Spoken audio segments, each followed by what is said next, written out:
till you bottle. Ride it on the edge. One mistake away from gravel, a glory's ledge. Push it past the limit. Don't you lift or break. If you're not dancing with disaster, you're not wide awake. Throttle till you bottle. This is how we race. In the fire of endurance, we find our place.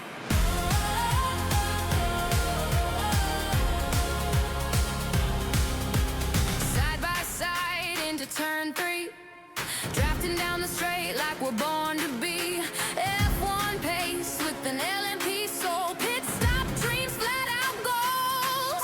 Overtake clean or defend like hell. DRS wide and the gap won't dwell. Discord's lit but the track comes first. Champions are built where the tires burst. Throttle till you bottle. Feel the G's rise. Tearing through the sim world under pixel skies. No reset button, just grit and gears. Through the heat and the heartbreak, the wins and the tears. Till you bottle. It's the racer's creed. Full send in the sim, full heart at speed.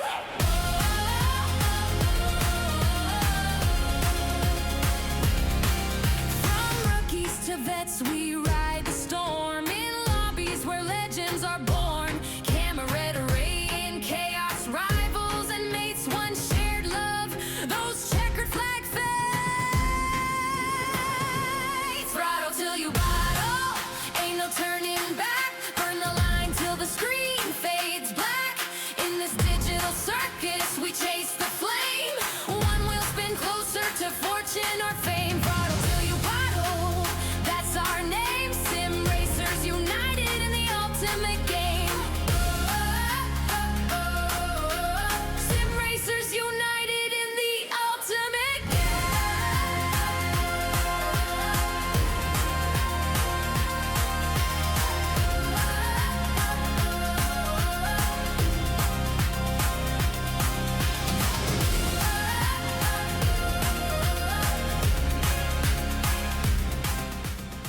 Ladies and gentlemen, we are so incredibly back. Welcome to Throttle to Your Bottle, season number 4. Welcome to round number 2 of the championship. Slightly different though. We've changed up the guard a little bit. It's not those pesky Formula 1 cars. It is all about the Formula 2 machinery. I've missed you to cap it, but welcome one and all to what is going to be an entertainment extravaganza around the Shanghai circuit. We're catching the final couple of minutes of practice. My name's Carl Paranik, of course, but it is not just me. Ladies and gentlemen, I actually have a friend with me in the commentary box, and their name is Raw Beans. Raw Beans is here. Raw Beans, welcome in. How are you doing? And, well, what can we expect from these F2 cars tonight? Well, I'm probably the last person to ask about F2 cars. I am not great with these cars at all. And, yeah, that was the main reason. Not really the main reason for not voting, but for not racing. But for me, it was just a whole bunch of stuff. But these cars are a lot different to the F1 in the way of braking, how you do the gears, and they have their own identity, is how I'd sum it up. Couldn't agree more with you. Of course, it equalises out. F2 being a spec series, in theory, it's all about the driver separating from the car. It's equal by default. You can't really do realistic performance in F2. Does not work. But no real surprise as well that Sheldon B is fastest of absolutely anyone at the moment. Of course, it all comes down to a couple of things. After this practice session, we have that one-shot qualifying. We can't really emphasise enough just how important it is to get that right. If you overdo the track limits, it not only compromises your sprint, but it compromises that feature as well. Every single one of these drivers has to be on the ball tonight, don't they? Absolutely. I mean, with how the final season ended, with the F2 carnage that unfolded in the sprint there, and just a whole bunch of stuff that's been going on with F2, it always just seems to bring out carnage in this league. So the fact that it's a full F2 week, I'm very much looking forward to see what the hell will unfold here. Of course, Sheldon B, if he absolutely clean sweeps, everything will be... Oh, no, he's in the wall! It's happened immediately! Thank you! We are back! We are... I'm so unbelievably back, it's not even funny. A 360, never mind, it's failed. A 180 from Sheldon B, faces the wrong way, retires from the session.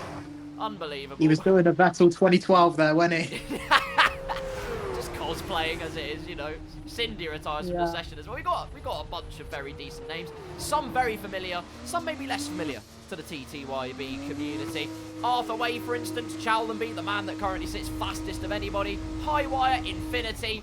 Adam Sanderson is also here. He's in the MP Motorsport car. What other car would he be in? Let's be honest. Actually, it would be the Trident. However, that got smited, so it's not going to happen. Yeah.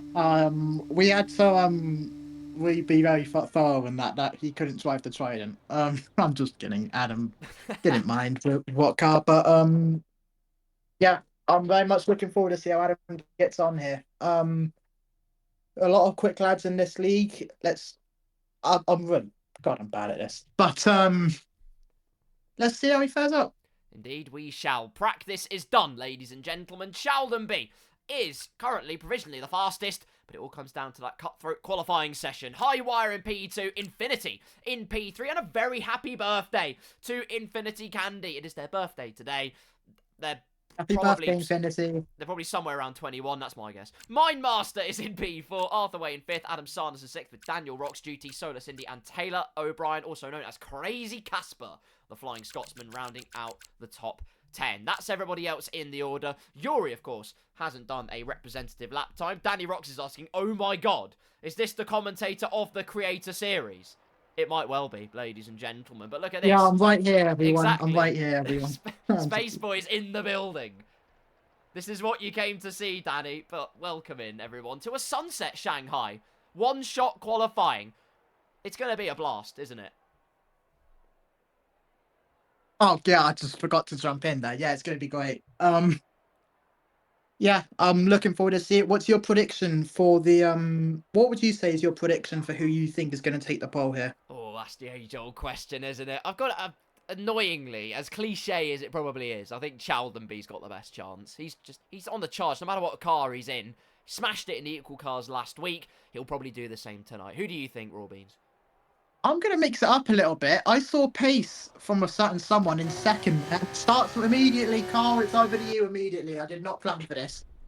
Here we go. One-shot qualifying. The driver, of course, being highlighted in question is Highwire. But that is the question. We'll have all the answers soon. Through turn number 1, they go. So easy to wash the car out too wide. You want to minimize that overall distance. Hold the car as narrow as possible. The line of least resistance offers itself to Chaldenby. No real surprise there as he carries on in P1 at the moment. This next corner, though, so easy to get your braking point wrong. It's that 100-meter board. Pinch the nose into the apex. Car complies absolutely beautifully, but look at this. Championship leader down in P6. The reigning champion down in P6. It's all about the ART car painting the canvas of the Chinese Grand Prix circuit purple. Solar Cindy having a great run at it before being quickly overtaken by Sneck as we head into that double left-hander. Entering the final sector now we go. It's KSK Snake who's leading. Solar Cindy in second. Highwire a surprising third. He was going to be my prediction before this started. And as we enter the final sector now, I'm just going to see how far away Highwire is. Does it say? It does not say. I'm quite sad. But Solar Cindy is currently leading as we enter the back straight. Carl, over to you. All this long, however many kilometers, I don't know all the specifics, alright, I'm sorry, but the point is it's a long ass straight.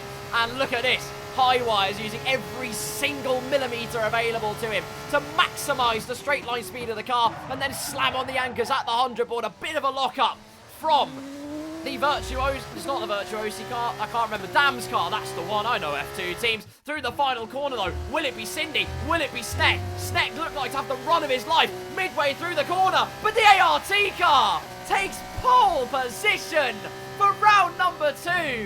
In TTYB Season 4, the king of the Formula 2 paddock is Solar Cindy by 1/10 of a second. Unbelievable. If you asked me, he would have gotten pole there. I would not have said Solar Cindy. I've raced him in F1 cars, and I'll be honest, I was not expecting that in the slightest. That's a phenomenal lap from Solar Cindy.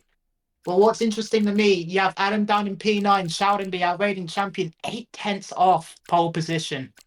Absolutely. Arthur Way also in P6. Birthday Boy Infinity. 2000s between those two. Absolutely immense. Highwire credit where credit is due. P3 on the grid.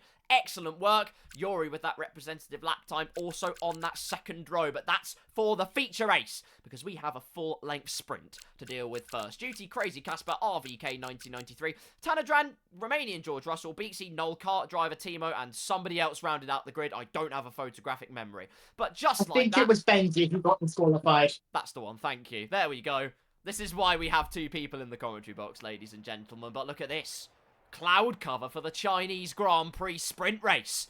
And now comes the age-old question, because we look at the race director, of course, that top 10 is completely reversed. So Mindmaster, Italian Stallion in the Dutch Delight machine. It's a geographical cross-fusion, but the point is he holds pole position for the sprint. Adam Sanderson in P2, Daniel Rocks in P3. He's having a great time on the second row with Infinity alongside. The rest of the grid looks like this. Of course, the bottom 10 of proceedings not switching around. But now comes that big question. They don't have to make a pit stop. So who, Raw Beans, who is going to take home that coveted sprint win tonight? I honestly can't call it. That was a very unpredictable sprint quali. Let's go Snack. I think Snack will be the one to do it. He is one of the fastest guys in our league, our Season 2 champion. And I think it'll be a very interesting race to see what will happen, but a lot of the front runners are a bit out of position, and I think Sneck was the one who capitalised the most. So I'm going to go for him to win this one. Very good shout. I will have to say, I don't think Chalmers showed his full hand. It looked like a bit of a scruffy one-shot qualifying session from the Virtuosi driver. There's every chance, of course, his consistency in race pace is absolutely lethal at the best of times. So no reason why he cannot make up good time in this sprint. This being Formula 2, of course, for those of you that don't know, all of the stipulations, well, basically, they don't have to make a pit stop. Unless there's a safety car and they feel like they can take the advantage of it, it's going to be 23 laps of all-out attack. And yes, it is the full distance. We don't half-do things here in Throttle to Your Bottle, and that is the beauty of it. All of them look to be starting on the medium tyres. No real surprise there. But it's a bit of a game of two halves. You have that tyre management, but you have that raw consistency as well here. Absolutely. I mean, don't mind me. I'm just trying to get Timo back into the lobby right now. And, yeah, it's looking like it will be a very interesting sprint. I can't really commentate right now. I'm focusing on something else. I'm sorry. I'm so bad at this, Carl. No, you're fine. This is all part of the journey, my friend. Yeah, all I'm just part trying of to the see if I can journey. get Timo back in. I did not plan this in advance. That's all I'm going to say. Oh, trust me. When I TTYB, where Scuff gets more scuff than normal. Unhinged TTYB comment. No, look, first time I ever did a commentary was for a league called Blackout, which I now race in, but it was for a legal Blackout on F1 23. Knew nothing about streaming, and by the time I got all my stuff sorted, it was halfway through qualifying, and I was so completely out of it. So I sort of got thrown into the lion's den a little bit, but hell, it was all good fun. And as a result, 2 years later, I am here. And it is all very good fun indeed. And the journey is the most important thing, my friend. Here we go, though. 5 red lights. No formation. We are ready to go. Shanghai Sprint will soon be underway. It's lights out. And away we go. And it's a great start, it looks like, for Mindmaster initially. Adam Sanderson not quite getting the same level of purchase. It's Daniel on the outside looking to make amends and take the advantage. But using that inside line, surely advantage will fall back to that second MP Motorsport. Look, Infinity, though, was on the inside, was 3 wide. He's been clipped round, though. Instantly down to P8 for the birthday boy of the grid. Mindmaster clear as daylight. Fantastic stuff. Chowdenby making a couple of places instantly. Adam Sanderson reinstating himself in that P2 position as they all look to make it through the right-hander safely. Absolutely. It's a great start for Mindmaster. Exactly what he needed. Adam got off the line well as well. See Solar Sindel there. I don't know if he lost places or not. I'm not familiar with the F2, with how F2 works. I think it was reverse grid for this. I can't remember. But, yeah, it's a great start from the front runners, and they've pretty much all kept it clean as well for the most part, which is good to see. Really has been as they head through this snail section. The snail section of Shanghai. Mindmaster still there. I have it on good authority that Adam is running extremely low wings. I mean extremely low. We're talking 8-0. This is probably the meta. I don't know anything about F2 cars and the meta, truth be told. But 8-0 wings is quite a lethal combination, especially when you are presented with a straight like this. Not that it matters to Mindmaster as we look at the car snaking for the slipstream all the way down. Chaldenby, brave on the brakes, down the inside he goes. Fantastic move, brave and bold. Daniel's not going to give it up though. Has the momentum on the outside line. Because you don't have that surplus of downforce and that raw grip, you can just make it through as Daniel shoves Chaldenby wide of the track limits to hold P3 for the moment, and that could let Highwire in here. Yes, he is. He's going round the outside into turn 1 though. I think Chaldenby just has the line right now, but he's keeping it side by side. But Chaldenby just stays ahead for now. Can Highwire try and get it back here? He's going to go for it here. Is he going to get close enough? He's almost side by side here, exiting this long sequence of corners, but Chaldenby just hangs on for now, but he's still at it, Highwire, as we enter this hairpin now. Is he going to go for the lunge, Highwire? No, he doesn't. He plays it safe. Chaldenby stays in front for now. There's a little bit of mistake there from Highwire. The Snet could be able to capitalise. He's right behind Highwire there as we enter this long left-hander. And I'm out of breath already. No, excellent work from Highwire. I thought there was going to be a sumptuous switchback on the horizon as Chaldenby now piles on the pressure, turning defence into attack. Knows that time is of the essence. He has to make the move on Daniel Rocks, because if he doesn't, Highwire will be right on his case. Your prediction for the win as well, Snek, already up to P6. Absolutely fantastic start to the race for the man who's qualified on P2. As look at this, the narrow line from Chaldenby uses the line of least resistance. Great work from the virtuosi driver. It'll be a drag race though, all the way down this straight. Chris obviously hoping he can get that slipstream from the cars ahead. Has DRS. Through he goes, slots it into P3. Is there any retaliation from the orange machine? No, but Snek shows the nose to the inside. It's a brave dive. Daniel Rocks has completely clattered into Chaldenby, it looks like. Almost 3 wide into the final corner. That's a forced game at the best of times. Snek holds it round the outside. It's marvellous racing and a massive fish then into the wall. Snek is out of this race. Goodness me. We're speechless. We have actually been stunned. I don't believe Snek out of absolutely nowhere, out of this Shanghai sprint after we gave him his flowers for such a strong start. He will take no further part. And so the battles carry on. Adam Sanderson could be looking for the lead of this race. Shows the nose to the inside. Goes down the inside at the right-hander. A purple sector 1. Can he plant down the traction? Make the most of the tyres. Let him bite into the bitumen. Contact all the way through. Holding it round the outside. This would be a marvellous manoeuvre from Adam Sanderson. And that is a blockbuster move from the MP Motorsport car. That is absolutely phenomenal by Adam Sanderson. What a move from the outside. Opposite of what Lewis did to Vettel in China 2011. But instead of doing it on the inside, he goes around the outside, takes a huge risk there, and it pays off dividendly. Excellent, excellent work from Adam Sanderson. Knows he has to get a move on as well, because look who else is on the case of Mindmaster. The sprint pole sitter against the championship leader after round 1 as it stands. Chaldenby with the DRS, with the slipstream. We know he can be brave on the brakes, but Mindmaster has so much straight line speed. My goodness me! The absolute slingshot. Chaldenby just releases the brake pedal a little bit. Wide goes Mindmaster. Easy as you like. Academic from championship leader Chaldenby. That is fantastic from Chaldenby. Very smart as well. He knew that there was a chance that Mindmaster might brake late and overshoot it, but he knows exactly what he's doing there, Chaldenby. He's one of the best we have for a reason. Through onto lap number 4 we go. Chaldenby leads. Adam Sanderson did manage to regain it. It's Infinity, though, who did look to regain the position, but a great little switch from Highwire. They still will run side by side. It's now Mindmaster versus Daniel Rocks for P3 on the road. Highwire's used the momentum on the outside to hold P5 on the road. All out action all the way up and down the field as Daniel now shows the nose to the inside and just barges out of the way. Mindmaster again. It's another rude shove to the outside. But regardless, it's through to P3 for the MP Motorsport driver. More battles going on as Arthur Way goes through into P9. It's all switch everywhere. There's your pole sitter Solar Cindy as well. It's been a bit reserved so far this race, but it's only lap 4 out of 23. There is a long way to go in this one.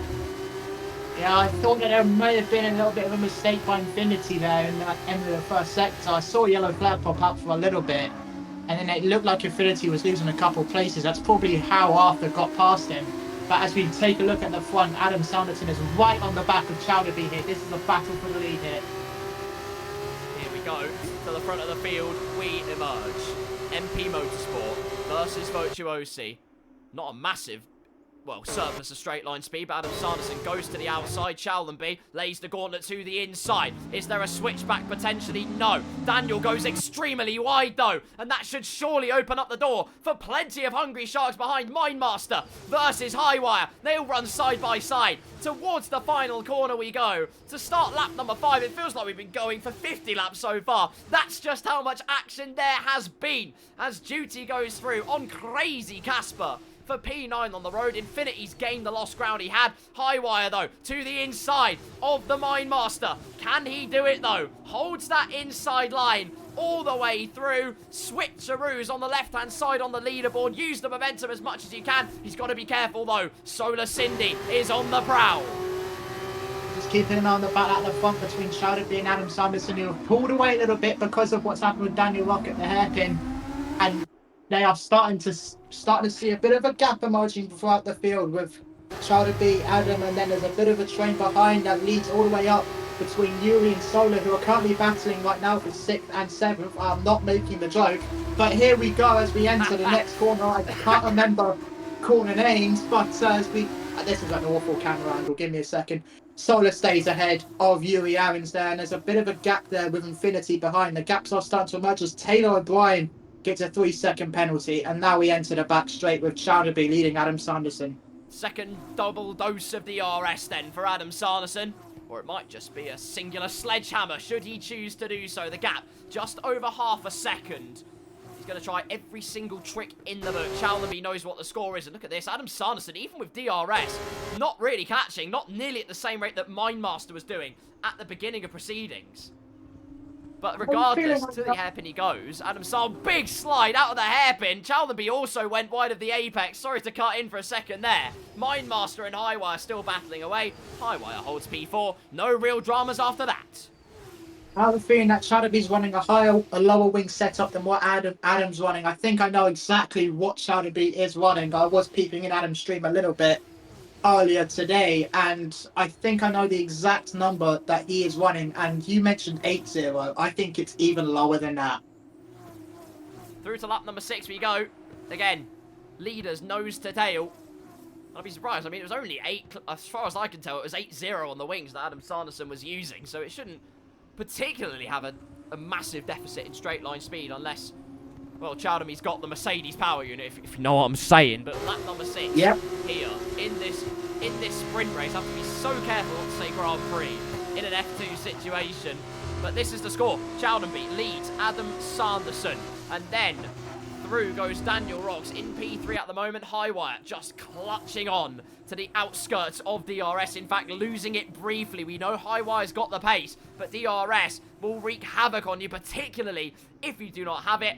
3 cars behind, waiting patiently, and they know they can make the move stick. As a bit of a mistake from Mindmaster, could that open up a chance for Solar Cindy? There's the switchback into the snail section. Use the inside camber to the best of your ability, but now, Raw Beans, it's a drag race to the hairpin.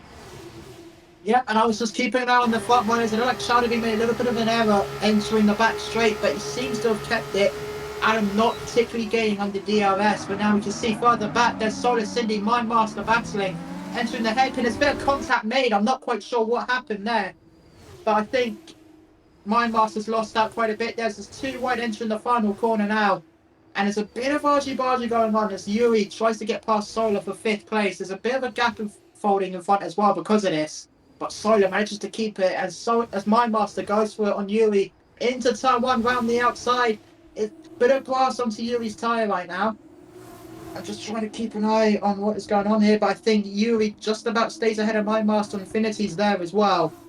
As it stands in front, keep an eye on the front. Adam Sanderson about a tenth of a second off Chowdenby right now. Is he going to go for at the hairpin? Bit of a lockup, bit of a mistake made, but it's not quite enough for Adam Sanderson, who stays in second place. He's really pushing the limits. I'll tell you someone else who is Infinity. Where's he come from again? Out of absolutely nowhere. The Trident driver sticks the sword to the competition. A great move into the right-hander. Further back, though, we've got to keep an eye out. It's Kart Driver versus Beaksy, who are having a right old Royal Rumble at the right-hander. Into the sweeping left. Kart Driver in the Virtuosi car. Still holds the lead, but look at this. The psychological Beaksy. boost from Beaksy. My That is goodness me. fantastic.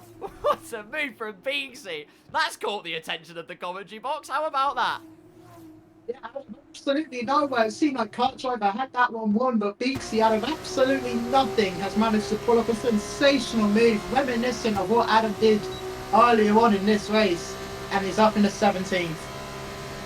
Adam Sanderson still looking for that overtake. The high wire doesn't need to wait. My goodness me, there's the slingshot for you, ladies and gentlemen. The surplus of straight line speed, all too evident to see. Daniel, though, again tries to show the nose to the inside. Again, it's contact. Somehow, again, it's no damage. But he's got to be so unbelievably careful. Look at that as an egregious flip from Cindy. That might well be the explanation for the pace. But either way, fastest lap of the race. No real surprise there as well with tactics like that. My goodness me. It's all hotting up for third place on the road. Yeah, this is becoming a bit of a marathon right now. 8 laps in, it feels like 18 already, but we are 8 laps in, not even halfway through this. More talking for us is in the battle for the midfield. Tanadran trying to get past Arthur right now. He does so. It's a bit of a slide from Arthur there. It's a poor exit from him. Is Taylor going to be able to capitalize as we enter the hairpin now? He's getting closer. He's getting closer. Is he going to go for it? Yes, he is. It looks like he is going to go for it on the inside. Bit of contact made, and it's not quite enough. Arthur does stay in 11th place. Good defence from Arthur. Everything he needed to do and more. Still loads of cars nose to tail. Duties nose to tail. We could well pick up a place on our sprint pole sitter. Mr. Mindmaster as through with diamond grit and glamour goes the road in car. Tanadran's been quietly making his way up as well. This is the position stipulations, up 4 places for Tanadran, 5 gain for Chowdenby, 5 gain for Highwire, 5 gain for Solar Cindy. Those are the big winners in this contest so far. But one of our Flying Dutchmen looking to pick up the pieces, try and get past Mindmaster. Well, there's no better opportunity than this DRS straight here. Absolutely. I was just keeping an eye on the battle further back, and Noel does it once again. What Beaksy did, what Adam did on Benji, around that long left-hander, gets it done around the outside. It's becoming a bit of a habit now. But he's gotten the move done there. He's up in the 15th. Oh. Further out in front, I think there's a moment for duty at the back there. He's dropping places. I don't know what's happened there. Oh, you're going to have to do with it. Must have been contact with Mindmaster. Looks like, well, Mr. Villa Gomez in this case. That's the cosplay he's doing. But it looks like he's completely unscathed, which is good news for him. However, not so good news for that man, Mr. My mind's actually gone blank. The road in car duty. That's the one. I know what I'm doing. Adam Sanderson again remains so unbelievably close. That confirms really all you need to know. That indeed your assumption was correct, that there must be a higher downforce setup on that MP Motorsport car, which is both a help and a hindrance. Great at saving the tyres, great at that cornering speed and remaining close, not so great at the most imperative and important part of F125, that being that massive back straight. Cindy also closing in, the man that was on sprint pole, looking to maybe make it a double. 2 wins in the same night, it's possible. I'm just wondering if Highwire got any damage from when Solar went for it at the hairpin. He isn't really catching up to the top 2. But speaking of Devil, Solar's gotten a 3-second penalty. That is not what he would want to see right now. Absolutely not. You push the limits, you pay the price sometimes. That's the big story. Our pole sitter for the feature race has a 3-second time penalty. Only the second person to pick up penalties, it must be said. So fair play to everyone for keeping it as clean as possible. Again, at the front, will there be an overtake? No.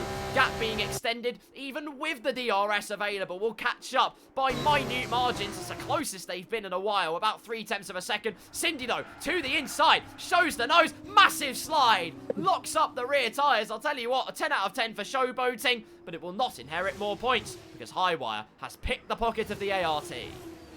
I'm surprised he didn't get a penalty for that one. As he goes wide, that's probably another warning for Solar. What is going on? If his tyre's gone already.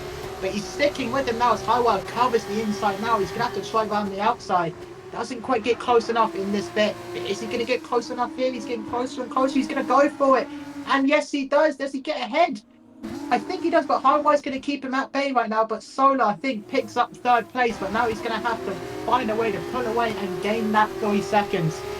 That's the thing.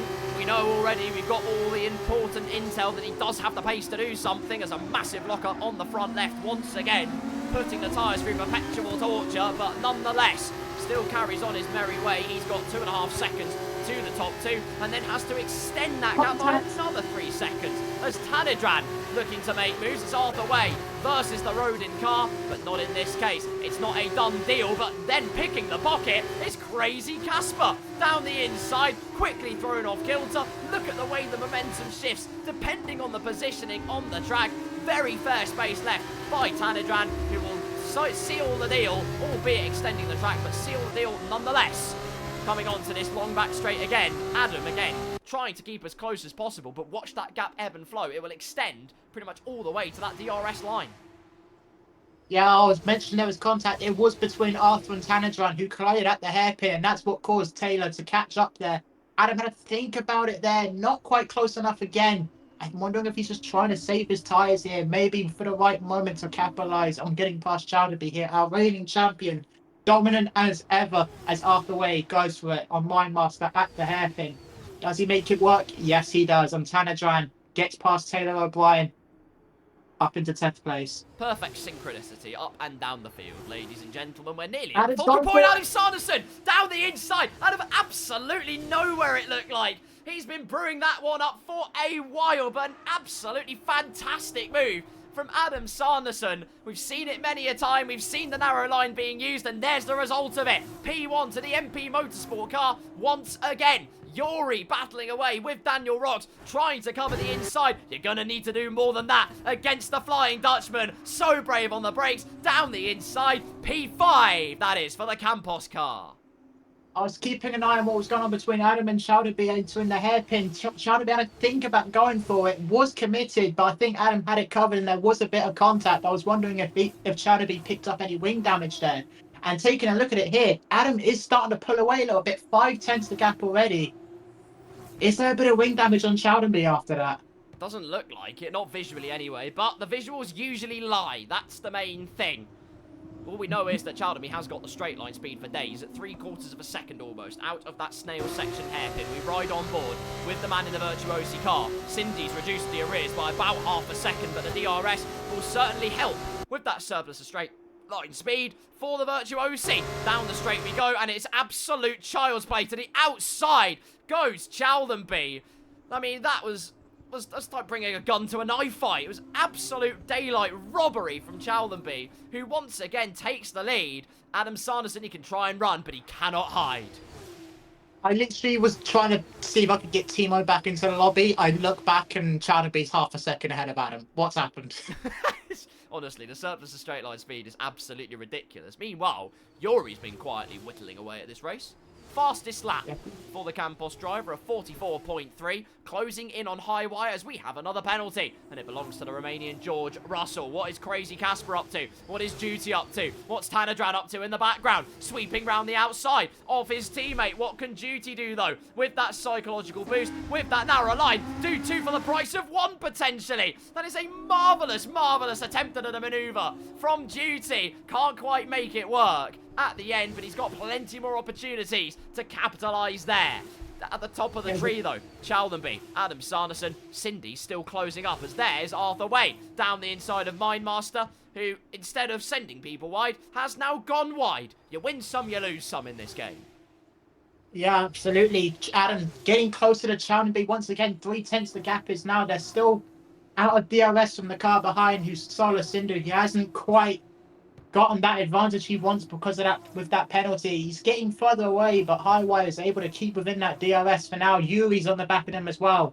I think it's only a matter of time before Yuri catches up to Solar and goes for that third place.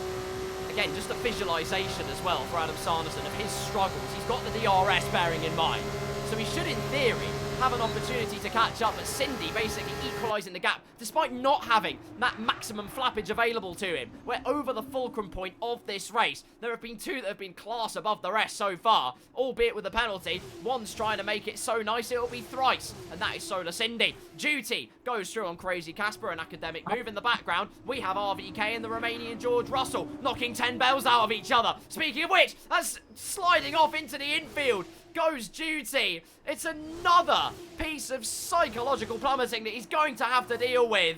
But regardless, no consolation, whatever the case. He has to settle for P14. Yet more battles raining in again. Romanian George Russell went wide of the hairpin. He's going to try and run round the outside and then clip round RVK. Just a touch, albeit the momentum absolutely nullified. And Duty now can pick up the pieces. Absolutely. Duty did a similar thing last week in Abu Dhabi. The pole sitter in Abu Dhabi was Duty, but he had a slide during the race. He had a spin. And that cost him a lot of time in the race that he wasn't fully able to make up in the end. He's currently down in 14th, but we'll see what he can do. He's still a very quick lad, regardless of the spins. He might still be able to get more points out of this. Tanadran running rings round the outside. That's another great move from the Orange Warrior, the Papaya Pro in this case. But look at this, back comes... That is Mr. Taylor O'Brien, Crazy Casper. Great battling between these two. Momentum again should favour the Papaya Pro, and it does. No track extension at that section in this particular occasion. Crazy Casper, though, shows the nose to the inside. He's not done yet. They're going to battle for nearly half a lap, ladies and gentlemen. Still there side by side through the snail section. Can Tanadran plant down the power more? He's got the inside line and does go through for P10. But look at this. Casper's still there. Half a lap now. They're going to be going side by side for. They're bringing even more hungry customers into the fight. This is absolutely incredible to watch. Taylor O'Brien, Tanadran, 2 great battlers in TTYB, and Kev is there as well. Is he going to be able to try anything? He's getting closer and closer, but he might be able to get past, I believe that's Taylor there, and he gets himself up into 11th. Is he going to be able to get Tanadran this lap? Could he get 2 for the price of 1 here? The RS will be available to the Prema driver. Maximum flappage down the start-finish straight. He's just going to run out of room at the moment, but if he holds it narrow, there is every chance he makes something happen. And there it is. Hold the line of least resistance. You will reap the rewards handsomely. Through goes Romanian George Russell, and that was a delightful dance between themselves and Tanadran for P10 on the road. Absolutely. The battling between Tanadran and Taylor was so good. Look at the gap in front and look at that train behind. It has invited so many cars, and it's also allowed the cars in front to pull away. And Taylor, we were just talking about there, gets a 3-second penalty. And that is not going to be good for him in this race, as we see Duty going for it. I believe on RVK for 13th place, he might be a little bit too wide there to go for it there, but he's going to try around the inside here. Is he going to be able to get it done? He's getting closer. No, I don't think it's quite going to happen for him there. Astronomically close either way. I love the fairness of the racing. That's the most important thing.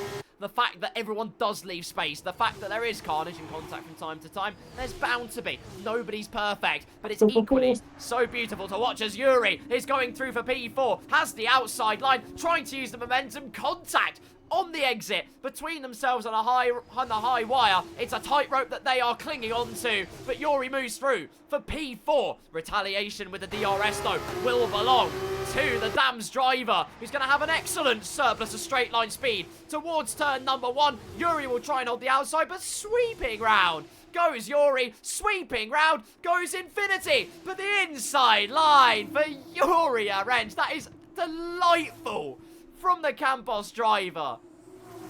Absolutely fantastic. Yuri in a net P3 now from the penalties. It's fantastic for him, considering he wasn't quite there in the practice or in the qualifying. This is going to be a good result for Yuri. As we take a look at the battle between the 10th place.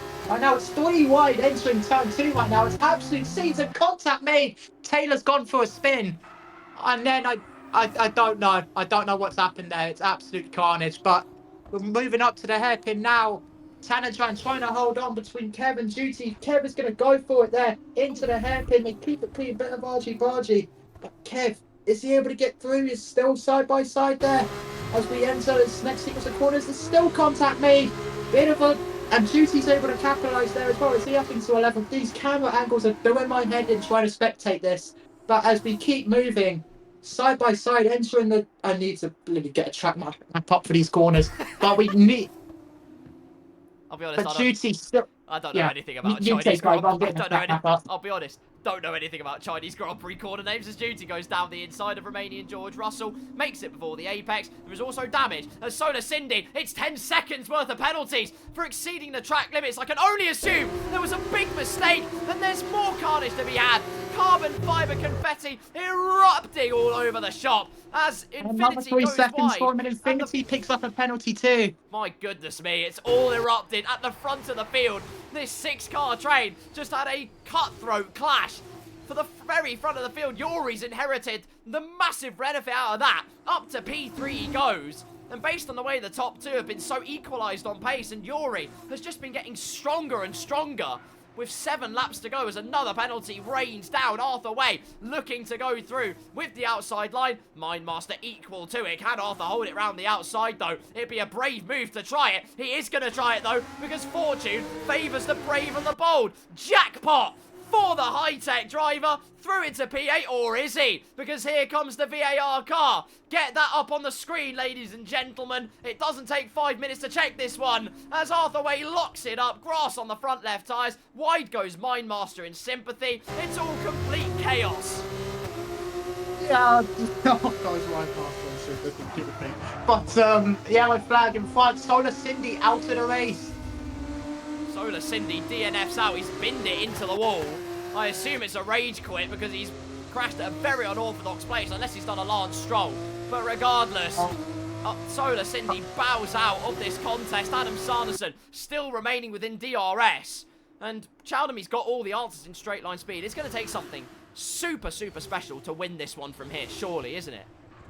Absolutely. I mean, in Solar Cindy, to be fair to Solar Cindy, in F1, I crash out there more times than I actually win races on this game. It's very easy to do, to me anyway. And yeah, unlucky Solar. You were very quick there in F2, and keep your head up for the full race, buddy. You got this. Pole position, of course, for Solar Cindy. Fortunes can change in a heartbeat. Arthur Way goes through at the hairpin. Does make it happen this time. And it is through into P7 with a man with a full complement of front wing. Unlike Mindmaster, who does have a slight bit of damage. Crazy Casper versus Nolla. Out of the hairpin corner. Trident versus Campos. Going blow for blow, going toe to toe, round the outside of the final corner. Goes Crazy Casper. You don't see many moves like that at that particular time, but he's just made it look absolutely routine. Excellent work. By the way, in the midfield. Yes, Duty going side by side with his teammate, looking for even more points on the board if that is possible to inherit for the Rodin driver. He's got a lot of work to do still. 6 tours almost left of this race for P9 on the road. Both Rodin cars leaving no stone unturned. Romanian George Russell looking to take the advantage again. Bit of a battering ram move into the right-hander. He's going to try and make it happen on the track, though. Even with penalties, he's got nothing to lose. Almost wheel locking all the way through. Use every single bit of bitumen available to you. And it is great racing all the way through the mid-pack. RVK could have a chance as well. Nolla makes the most of the move. Also, the outside line of the right-hander gets one up on Taylor O'Brien, but it can change quickly at this straight. Adam Sanderson hasn't been able to make it happen as Benji is the next driver to pick up a 3-second time penalty. That was just fantastic to watch, the battling between the midfield drivers. Fair play for all of them, they're keeping it clean. You see Mindmaster going for it on Arthur down the back straight. Infinity picks up a 3-second penalty.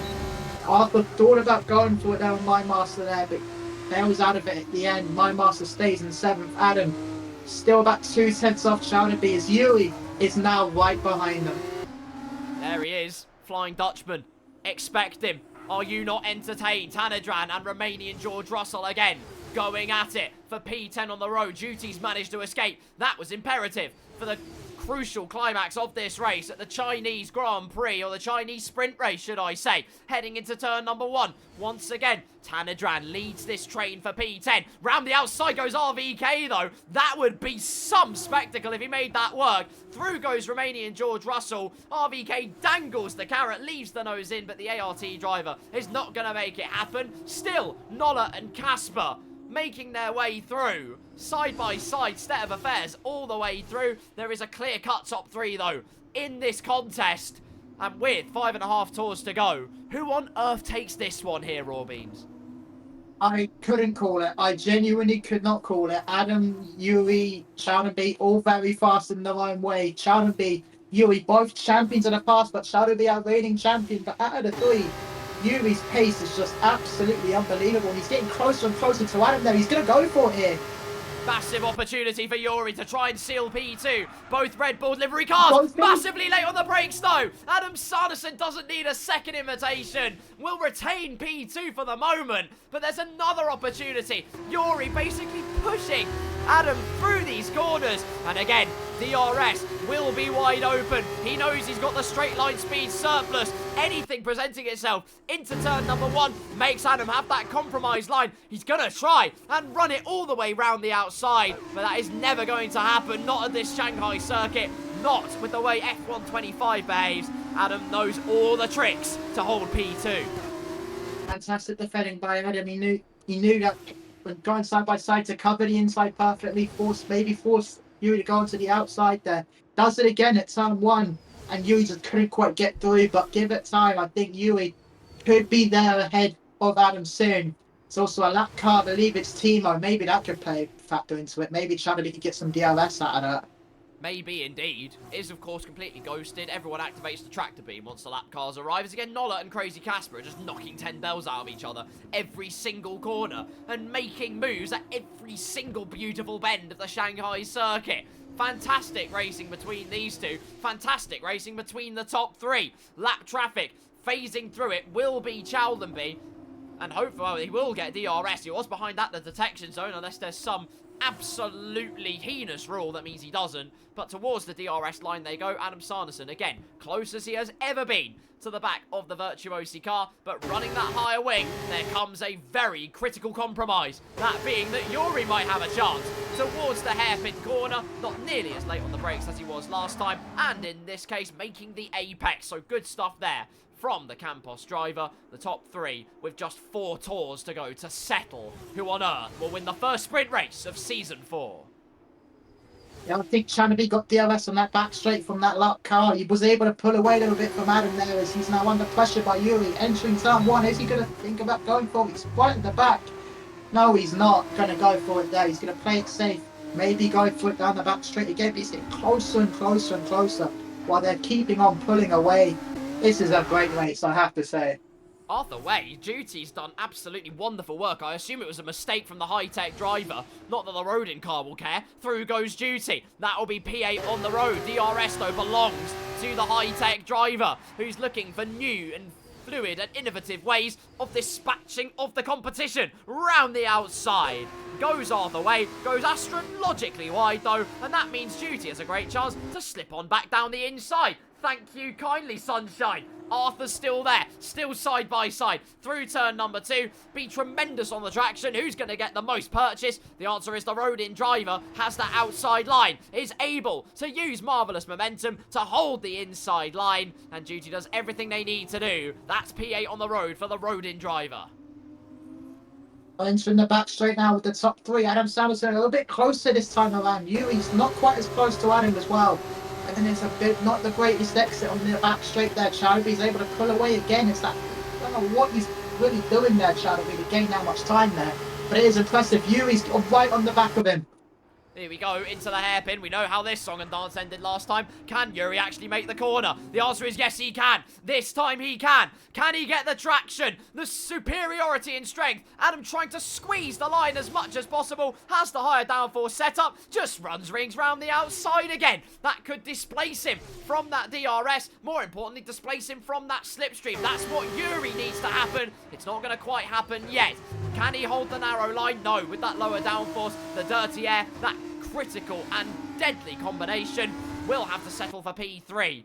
Time running out, though, in this sprint race for the Dutch driver, and time running out for any of them to try and overthrow Chowlenby. It's another champion's drive for the championship leader. It's only race number 2 of a big old season yet to go. But in sprint race number 1, he's done everything he needs to do, and he's done it so right. Absolutely. I'm just keeping an eye on the battles in the midfield there. Beaksy's now invited himself to this battle between RVK and Tanager, and they're had to think about going on the outside into turn 1 there, as Arthur is battling Duty once again. Let's keep an eye on this, shall we? Side by side, exiting this right-left sequence. I still do not know the corner numbers, but still going at it, entering the hairpin we go. Who's going to come out in front there? It's a bit of a squeeze. No, not quite a bit of a squeeze there, but they're still keeping it clean side by side. Arthur and Duty. Fantastic racing here as we enter turn something. But anyways, Out just of keep it DRS going. goes Yuri. I don't really know how Yeah, that's there's happened. a Oh, yellow yellow flag flag. behind. Oh, dear. Benji's had a moment. I think Crazy Casper has had a moment as well. It's all kicking off towards the end of the race, and into the pits goes kart driver as well. For a glory run of fastest lap, it might well have been a front wing change as well, but a glory run of fastest lap awaits. Meanwhile, Yuri did manage to just about hang on to DRS by the skin of his teeth and is firmly etched into DRS conversations. Now, as we head onto the penultimate lap of this sprint race, Adam Sanderson, close again as he's ever been, about 0.3 of a second. Does the opportunity present itself? Lap traffic could provide the distraction he needs. The inside line is open should he choose to take it, but not this time. He's going to bide his time. Wants to be ahead on that last lap if he can be, or probably the smarter play is to protect himself from Yuri, because that straight line speed is no joke. Absolutely. It's a tough situation for Adam to be in. Does he send it on Chowdenby to secure the lead? Or does he try and defend from Yuri? But in that case, it could allow Chowdenby to pull away. We'll have to wait and see. But they're all keeping it clean there in the top 3. It's Duty and Arthur still going at it, entering turn 1. I do know one corner, and that's turn 1. As Taylor O'Brien picks up a 3-second penalty. Don't know how many penalties he's got right now, but he's been in a lot of battles this race as Taylor O'Brien. I'm wondering if he may have a bit of damage there. Might be Or not from the battle he's been in. Emotional damage, if nothing else, for Crazy Casper. Yeah. On the penultimate lap Yeah. of this contest. Again, oh, Yuri wide again. Misjudges the braking point. That's going to lose him crucial amounts of time. But Adam, once again, has that safety blanket, can just hold it cozy and comfortable down this DRS straight. That's all he needs to do. Chowdenby under no threat in terms of straight line speed. We're right on board with Adam Sanderson, but equally nowhere near making that all-important charge and being all-importantly late on the brakes. He can be very confident on the brakes. We saw it there. Gains about a 10 in the braking zone. Like we said, though, it's going to take something super, super special as we head through the final corner. What will be for the final lap of this sprint race. Chowdenby leads Adam Sanderson, leads Yuri, who's got an excellent exit. Yuri goes through. What a critical maneuver. That could be at the very end of this race. Now has P2 on the road. Now it's one car between himself and the sprint win. That is fantastic from Yuri. Absolutely crucial to get that win. He's still going to have that DRS from being behind, and Adam loses the car a bit there as his tyre's gone. I'm not quite sure. It's Arthur picks up a 3 seconds with his battle with Duty for 8. What a final lap this has been so far, as Kev and RBK are going at it as well. Oh, this is heating up, Adam. What? Adam, Carl, I'm stuttering. You're all good, don't worry. Adam out of DRS in the meantime as well. That is probably back into DRS equally, because he does have the cornering speed, but that will all but seal the deal for P3 in this race. What heartbreak it would be for Chowdenby after leading so much of this race without putting even a foot wrong at the very last opportunity. This could head the way of one of our resident Flying Dutchmen. From the outskirts of the top 10, it felt like. In the case of Yuri Arens, he's now got a wonderful opportunity. A slide out of the snail section. Could that be all the buffer that Chowdenby needs as we head through for one final tussle, the titanic tussle between two absolute giants of the scene in TTYB. Closing in all the time is Yuri. Chowderby defends the inside. How late, how brave do you want to be on the brakes, Chowderby? Yes, so late and brave. Exactly what he needed to do. Repels the offensive of the Campos driver. It's not going to be last minute heartbreak. It will be a sensational sprint win for Chowderby, who crosses the line to win the first sprint race of Season 4. Yuri in P2, Adam Sanderson in P3. 3 drivers in a class of their own, but there can only be one tonight. And Chowderby is our first sprint race winner. I think Adam will be kicking himself a little bit there on that last lap, letting Yuri through like that. I'm pretty sure he won't be fully happy with that, but it's still a good drive from Adam. But Chowderby, fantastic win once again. He keeps up his 100% record. He won the first race. He wins the sprint here. Could he go all the way and win the feature race? We'll have to wait and see, Carl. Well, Chowderby with not the best qualifying, of course. P6 on the road. In fact, effectively started in the same position due to the way that the reversal goes in the sprint race. But regardless, he could do it from P5. There's no reason why he can't do it from P6. A completely different ball game, the feature race, ladies and gentlemen. But that is electric entertainment that we are so looking forward to, as all the cars have crossed the line. One reigns supreme, the virtuosi driver. I would say head and shoulders above the rest, but he had to work for it. Yuri kept him extremely honest all the way to the very last corner. But it is a podium to savour, and a slip and slide for Chowderby. Didn't put a foot wrong all night, though. Not at all. 2 British drivers on the podium, teamed with a bit of Dutch delight. But Chowderby lifts the trophy aloft. It's his 2nd win in a row in Season 4. Also, I just want to acknowledge that the top 2 started 6-7. Yeah, that was a dead joke, and I'm pretty sure Carl is cringing as we speak. But anyways, hate it here, ladies and gentlemen.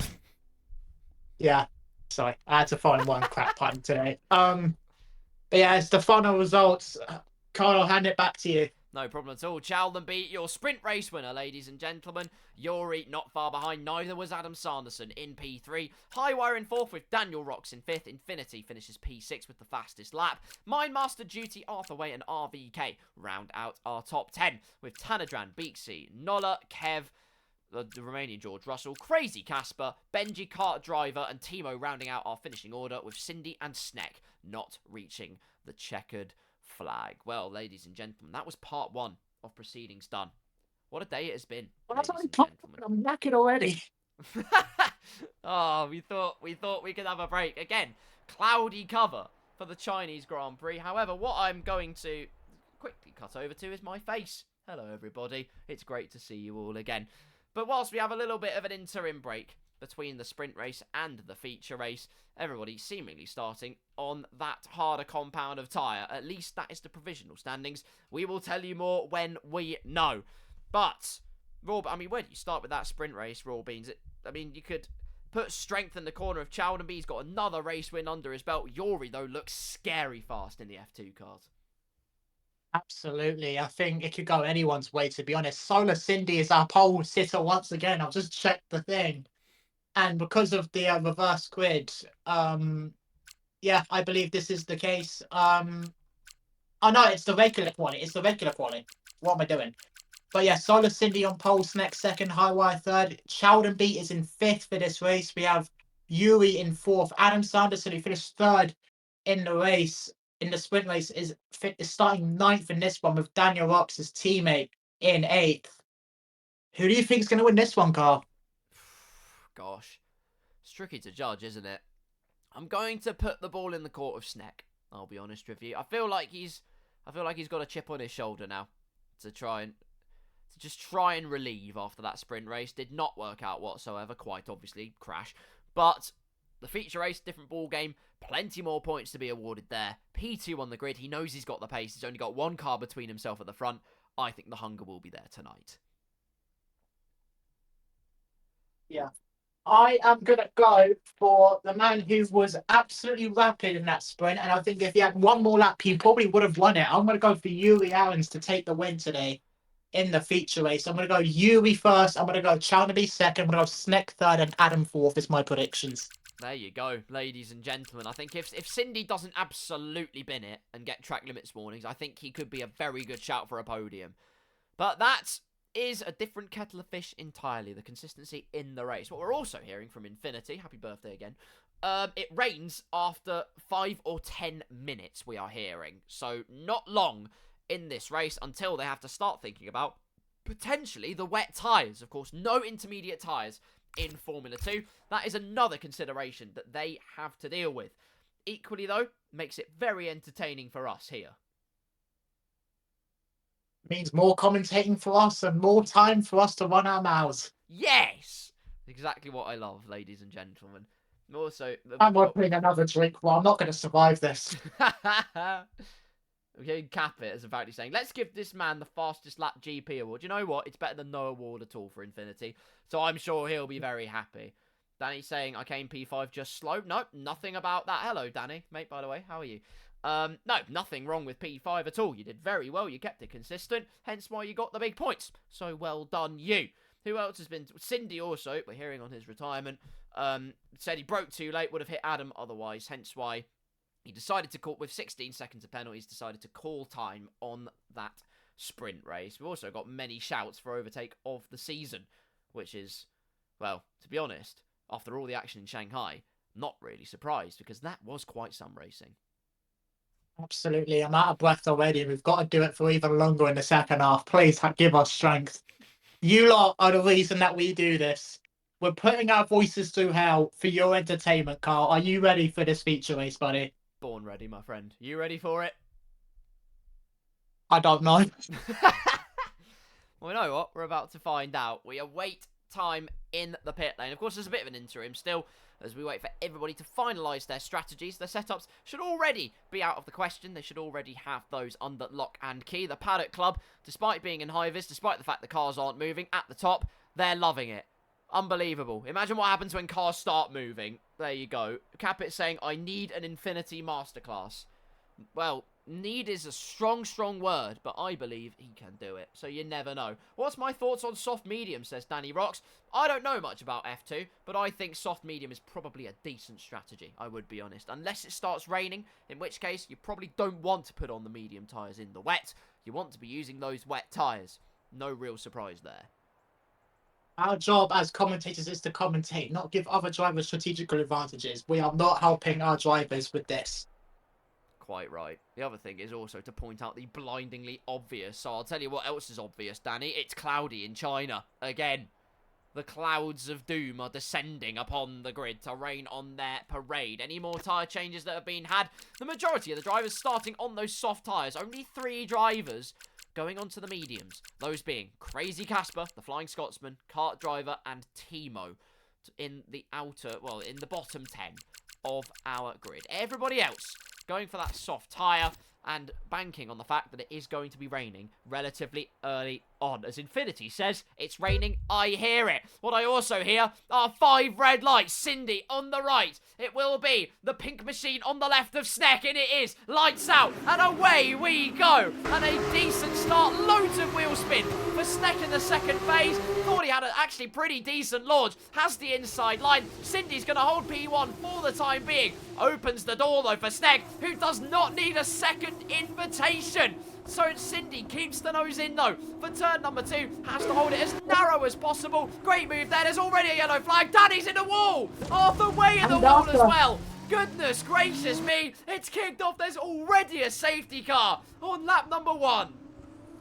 Unbelievable. I was keeping an eye on Adam there at the start, and I was seeing what was happening behind. It was just... I think what happened was that Daniel got a bit of a slide exiting that part of the track, and then he just collected Arthur. There was nothing Arthur could really do about that from my end anyway. But out in front, KSK Sneck did jump Solar Cindy.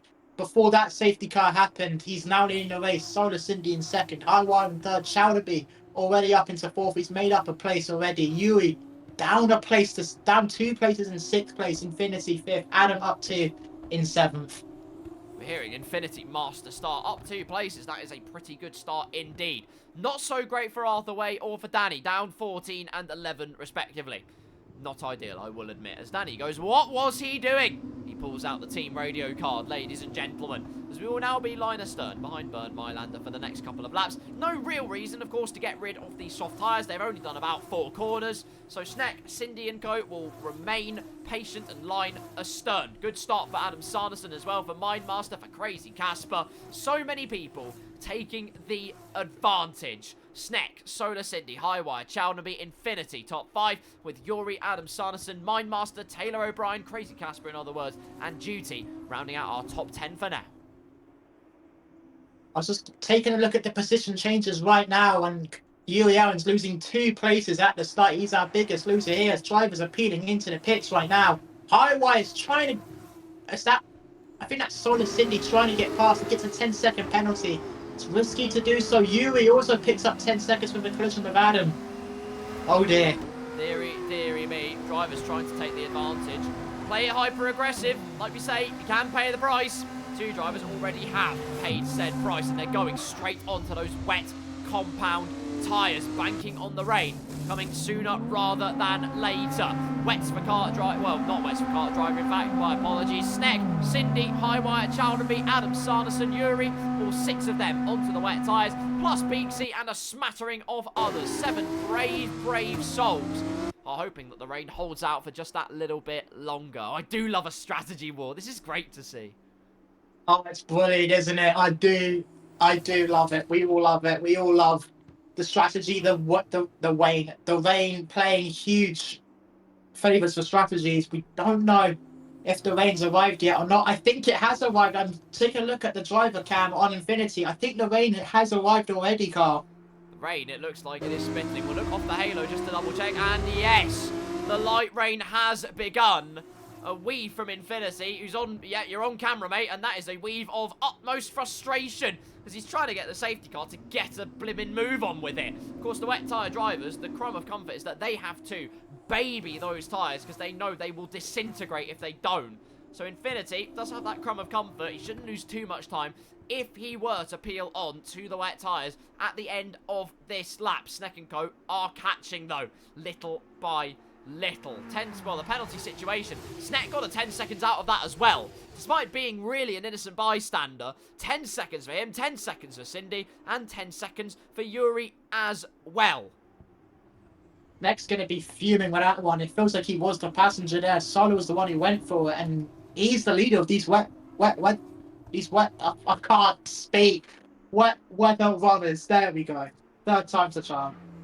He's the leader of these wet runners, and he's the one with a 10-second penalty. I think Duty's pulled into the pits there. Yes, he has, and so has Ben. Infinity pulled into the pits, so has Duty. They're going to make the switch, but Mindmaster, the top 5, are not going to make that switch just yet.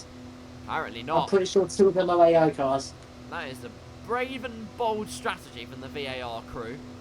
Let's see if it pays off for them as the rain continues to get heavier. Into the box goes Infinity. And where will this plummet them down to? That is the question. Currently sitting in provisional P5 on the road. Behind Chowder, we make that P6, make that P8 very quickly. Make it potentially P10. Where's he going to emerge? The answer is not right at the back of the pack. Stays ahead of Romanian George Russell. Critical that he did that.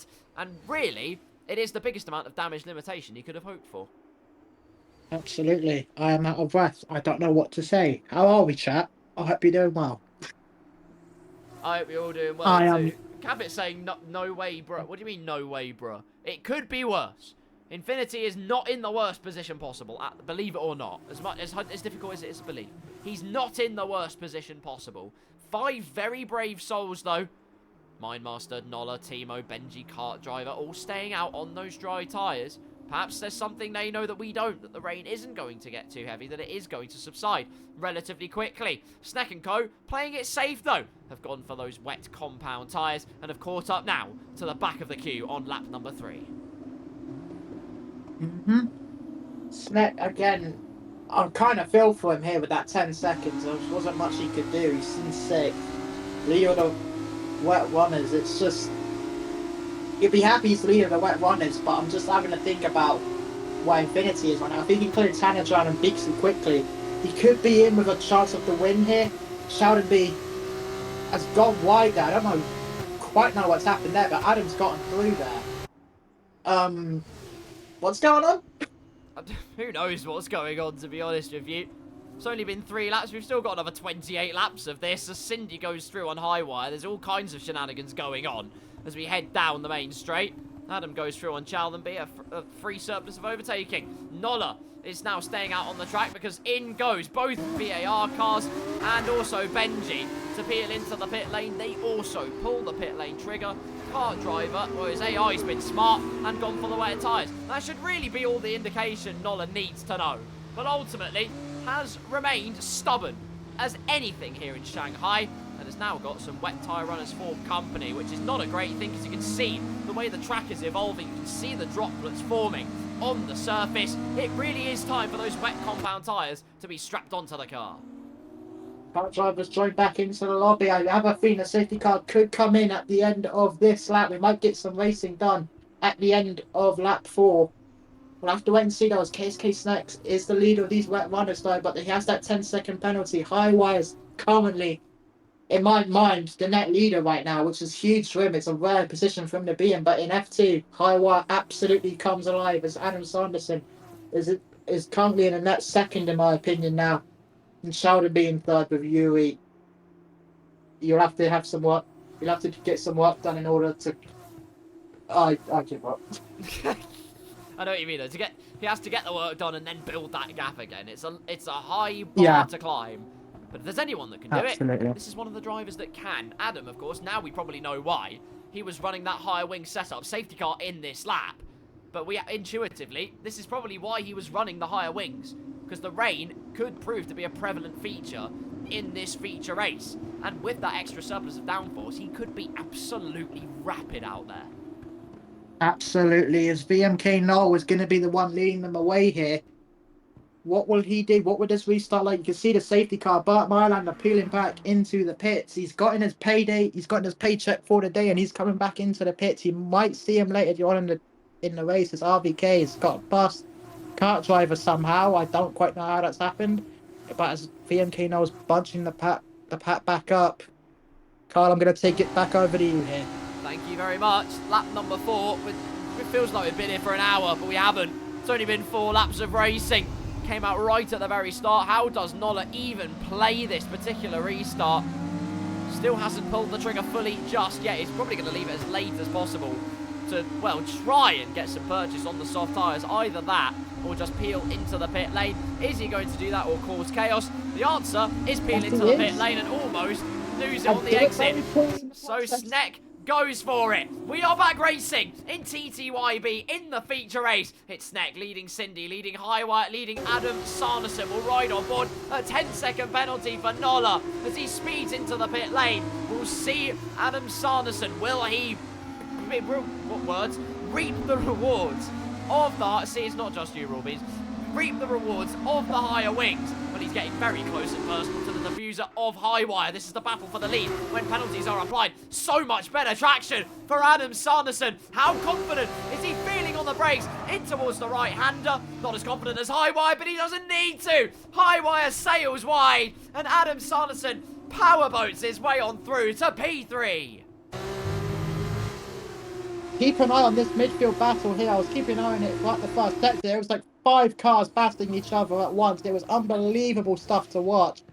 But in the end, you can still see them going here in the midfield now. The battle for around 9th and 10th. It's absolutely fantastic. Adam Sanderson up into 3rd, the net leader of this race. How long can Highwire keep Shaunaby behind, and how beneficial will that be for Adam? Oh, massive contact. Hanedran almost was on 2 wheels practically. Casper's onto the grass meanwhile. It's an unorthodox line to say the least. He will lose a whole host of places as a result. Regardless, they all carry on their merry way. Onto the snail section we go. Look how close Adam Sanderson is. Making the most of the benefit of the higher wings. And trying, well, he's not going to have the straight line speed surplus. We saw that, but he's willing to deal with that pain and shame. Equally, though, he is gaining. Absolutely great from Adam Sanderson. Is he brave on the brakes? Cindy probably not willing to fight it out. Adam Sanderson dances round the outside, takes 2 to tango. A 10 out of 10 show-stopping performance at the restart from the MP Motorsport driver. absolutely critical for Adam Sanderson. He knows that the guys around him have 10-second penalties, and he knows that Chowderby and Yuri are both behind him, and they are both absolutely romping as Highwire is now under pressure from Chowderby and Yuri. Here goes Yuri. If you wanted some high-octane action, Yuri in luck. Sorry. Down the inside of Chowderby he goes, though. Down the inside of Highway he's trying to go. Gets all kinds of crossed up at the rear end.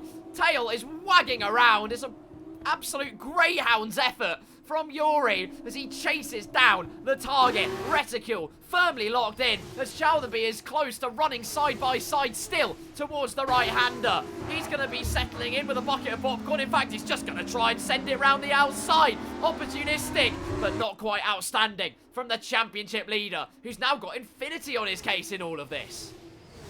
I'm just keeping an eye on the battle at the front. Adam Sanderson 6/10 behind KSK Seconds. That rain is getting heavier right now, but they're both seem like they're both pulling away from Solar Cindy, who was pulling away from Highwire, who has got these cars breathing down his neck behind. I believe Infinity is now there as well. Absolutely brilliant, brilliant stuff. Highwire's actually helped out the top three handsomely. No opportunity for Yuri and Chowderby to properly catch up at the moment. Into the snail section they go. Infinity was very quick, in fact, too quick. Contact into Chowderby. He's going to try and switch back it, though, at the snail section. Doesn't matter that there was contact and carnage, because it's cutthroat action in the end. Hold the narrow line, and then it's a drag race down towards the hairpin as we look to Adam Sanderson. Now 4/10 the gap between himself and Sneg. Doesn't need to do anything too brash. He knows it's a matter of time. He knows the higher wings will put the favour straight back into his corner. He can run so close to the diffuser. Big contact from Yuri. Into the back of Highwire he goes. Wide goes the pink machine. Through goes Infinity in all of this. But let's go. Well, lets the pink machine go on through. Has to remain in P6 for the moment. Time will be on his side. Yuri breaks the DRS. Wasn't too sure if he was letting through Highwire, but no, remains in P4. That is moved on for the Campos man. The big loser in that one, I think, was Chowderby. He's down in 7th place now. He's struggling to keep him at bay. He's about half a second off Infinity, who's right on the back of Highwire. And Highwire looks like he's struggling out there. It does indeed. So you can see that Daniel Rocks gets past Bixie for 10th place. It's a good move for him. Adam Sanderson still keeping a KSK Snake at bay. As further down the back, I think RVK gets past Benjamin for 15th. And I think, oh, someone's just gone wide there. I think it was Arthur Way. Yes, it was. Highwire going wide as well. That's a couple of positions shipped at the right-hander. It's a carbon copy of what he did at the very start of the safety car restart, when Adam Sanderson was the one piling on that insurmountable pressure. Look at this gap, though. 4 seconds now between Yuri and the top three up ahead. It's exactly what he didn't need, but a massive golf has been done. Sneck with a massive slide out of the double left-hander. And all the while, the carrot dangled in the corner of Adam Sanderson as he gets closer and closer. If you ever wanted the beautiful brutality of battle, you are seeing it right here. So tentative on the throttle you have to be. But Adam doesn't really need to throw caution to the wind, not just yet. He's got plenty of time. Another decent exit. The dirty air will certainly not help proceedings, but it's another good exit, another piece of slipstream that he will pick up, and another opportunity for Sneck to make a mistake. There you go, the body language of the MP Motorsport car, signalling the nose to the inside despite the egregious lockups. The car turns in absolutely beautifully. And Adam might have had the compromise in the sprint race, but the car is behaving nicely in this feature race as Highwire goes through on Chowderby again. Absolutely, Chowderby trying to get past Highwire there, entering the final corner we go. Chowderby has a snap there, loses a lot of time there, probably in the dirty air. And he's lost a lot of time there, and Duty's right on the back of him, I think. He's not really in the middle of anything. As further back, Kev squeezing Daniel Rocks into turn 1 we go now. And I think Daniel Rocks is going to get ahead of Kev here. Yes, he is. But on the switchback, is Kev going to be able to do something? He's trying to push Daniel Rocks there to maybe get out of his way a little bit. It's great switchback racing there from Kev as he gets himself up in the 9th place. Oh, great racing between those two. I'll tell you what, Daniel's road to recovery has been absolutely excellent. Arthur's had a bit of a more troubled time trying to regain momentum up the field. But Daniel from 19th place, now up to P10, looking for P9. Again sends the MP Motorsport car down the inside. It's a cruise missile manoeuvre from Daniel. It's not going to quite happen, though. Kev holds firm. 4P9. Still plenty of time in this race. We're only a quarter of the way through, ladies and gentlemen. And Adam Sanderson, again, is just about 3.5 tenths behind Sneck at the double left-hander. Not necessarily because mistakes are being made, but because the confidence is getting stronger and stronger. It's all about the exit out of this right-hander. I think Adam knows if he can get that track position, if he gets that optimal exit, he can just romp on clear. He's got the pace in this race. Absolutely, but he gets a little bit wide there on the exit there. Is that going to lose him time a little bit? I think it is. He's not exactly gaining down this back straight. I'm checking Solid Cindy. Yes, he is catching him down the straight. That did lose a little bit of time for Adam. Sneck peels off to the inside in the meantime, still trying to break the toe again. Massive lock-up, but the front just bites in. Absolutely beautiful. Infinity, though, on the move. Down the inside. That was a brave and bold move, but I'll tell you what, absolutely sumptuous stuff from the Trident driver. And Capit is just waving his arms in the air like he just doesn't care, because that was a sensational move to celebrate. Absolutely. Kev v Daniel. Daniel versus Kev entering the final corner. They've been going at it for a decent amount of this race, these two. As Kev squeezing Daniel up there onto the grass almost. They do a little bit of tapping there as well. Entering turn one, we go now. Is Kev going to be able to keep it? No, he's not. Daniel gets through into turn one. He's up into ninth. Yeah, clears the Prema driver. Everything he needed to do goes very wide at the second phase, and that almost opens up the opportunity for Kev. Not to be, though. Lap number 9 of this race. Sneck still your race leader with that 10-second time penalty. Could have every reason to get it removed, though, which is why it's all the more important, despite the penalty, for this man in P2 to make the most of it. Adam Sanderson to make his way on through, to gain that track position, to win it on the road, because he knows, penalty removed or not, guaranteed he was the deserving race winner in this particular contest. Cindy not too far behind, and then we're seeing gradually Infinity and Co just begin to make their way up to this front three battle. Absolutely. I also mentioned earlier, Highwire might be struggling. I mentioned that gap is getting closer, but the gap between Yuri and Highwire is only getting bigger. 2.8 it is right now. Shelderby struggling to get past right now. This is not good for his race. On the low wings, there's another mistake, meanwhile locking up the brakes into the left-hander. You win some, you lose some by running the lower wings. That's the price you have to pay, ladies and gentlemen. You have to account for the fact you don't have all that all-important grip in these conditions, that all-important confidence in the car, as Infinity cuts to the inside aggressively because Yuri is on the charge. Potential to go for a dastardly dive bomb, but it's not going to happen. 3.5 tenths back. You need to be way, way closer without that DRS to properly think about it. Yuri goes wide, though, at the hairpin. Puts Yuri right back into contention as they head through the final corner.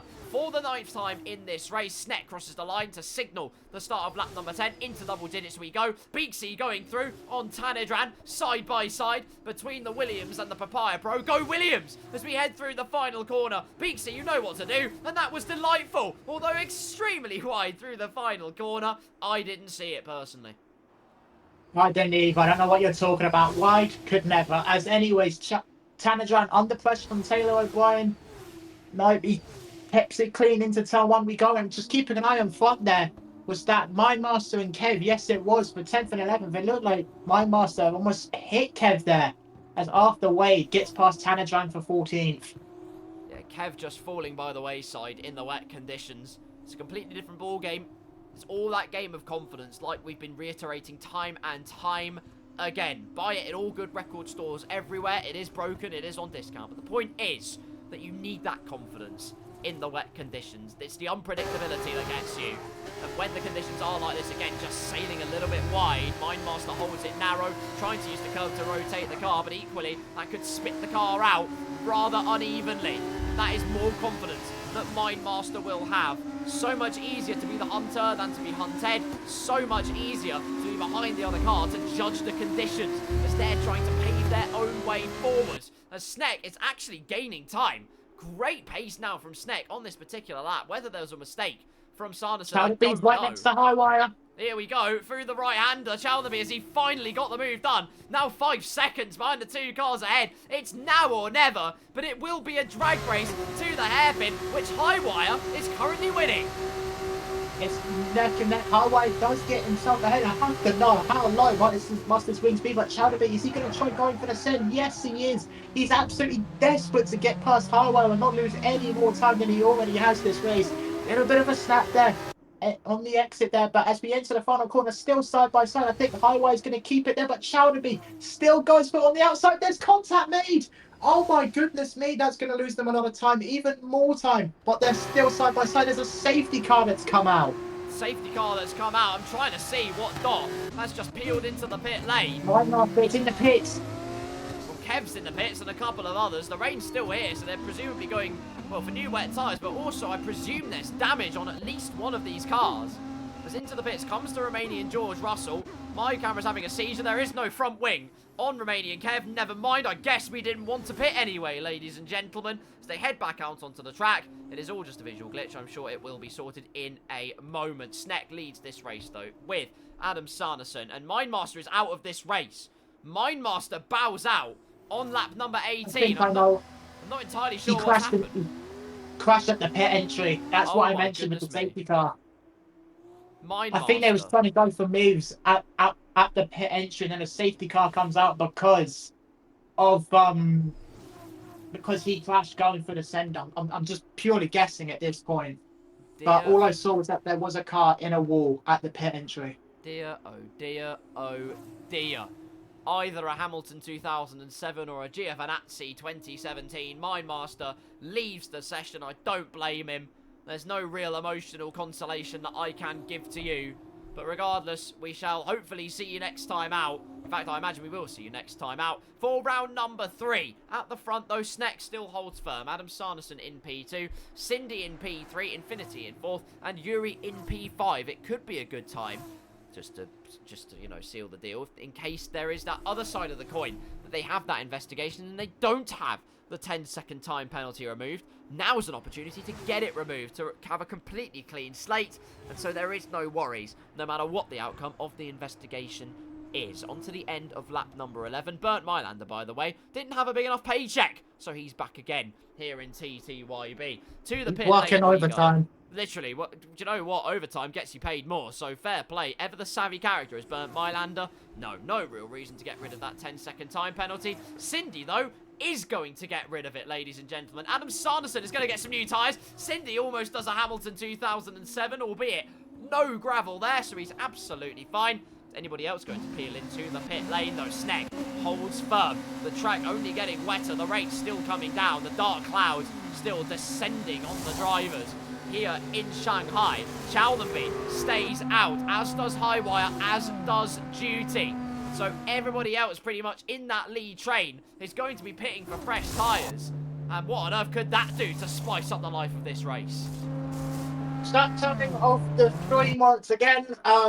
It's a running joke throughout the races where my food arrives, my takeaway food arrives. It's just happened now. My food has arrived. Oh, yes.